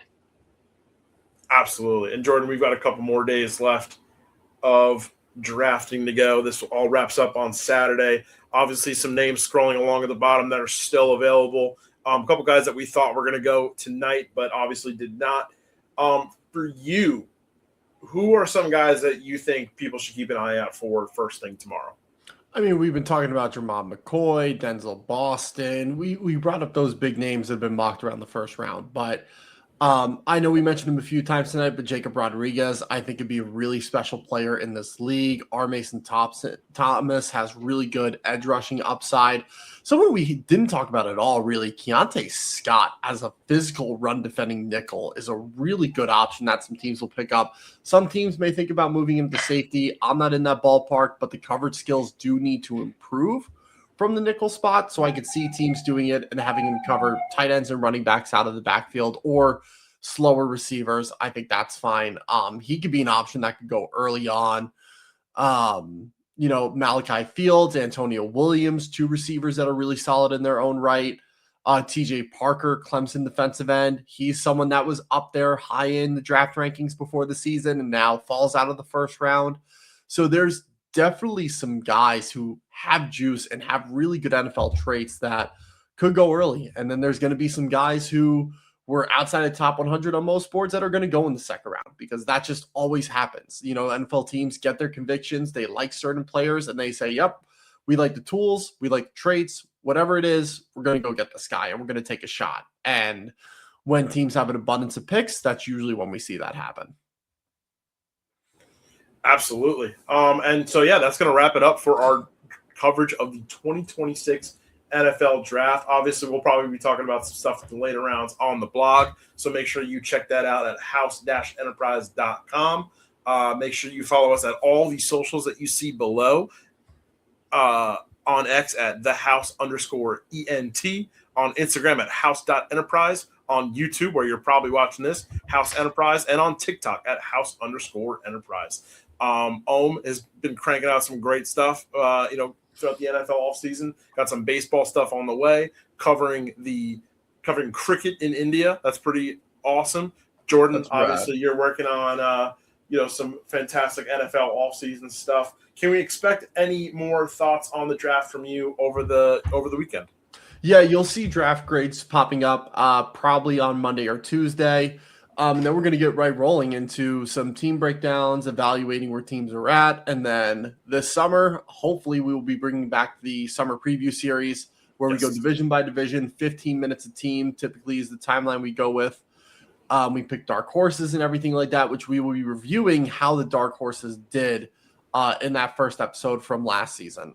So be on the lookout for that, but there will be football content coming around this summer and spring. Yeah, absolutely. All right. And so with that, for Clubfoot Jim, Jordan Laube, Ohm Brown, I'm Sam Basel. This has been another edition of the Basel Pod, and we'll see you guys next time.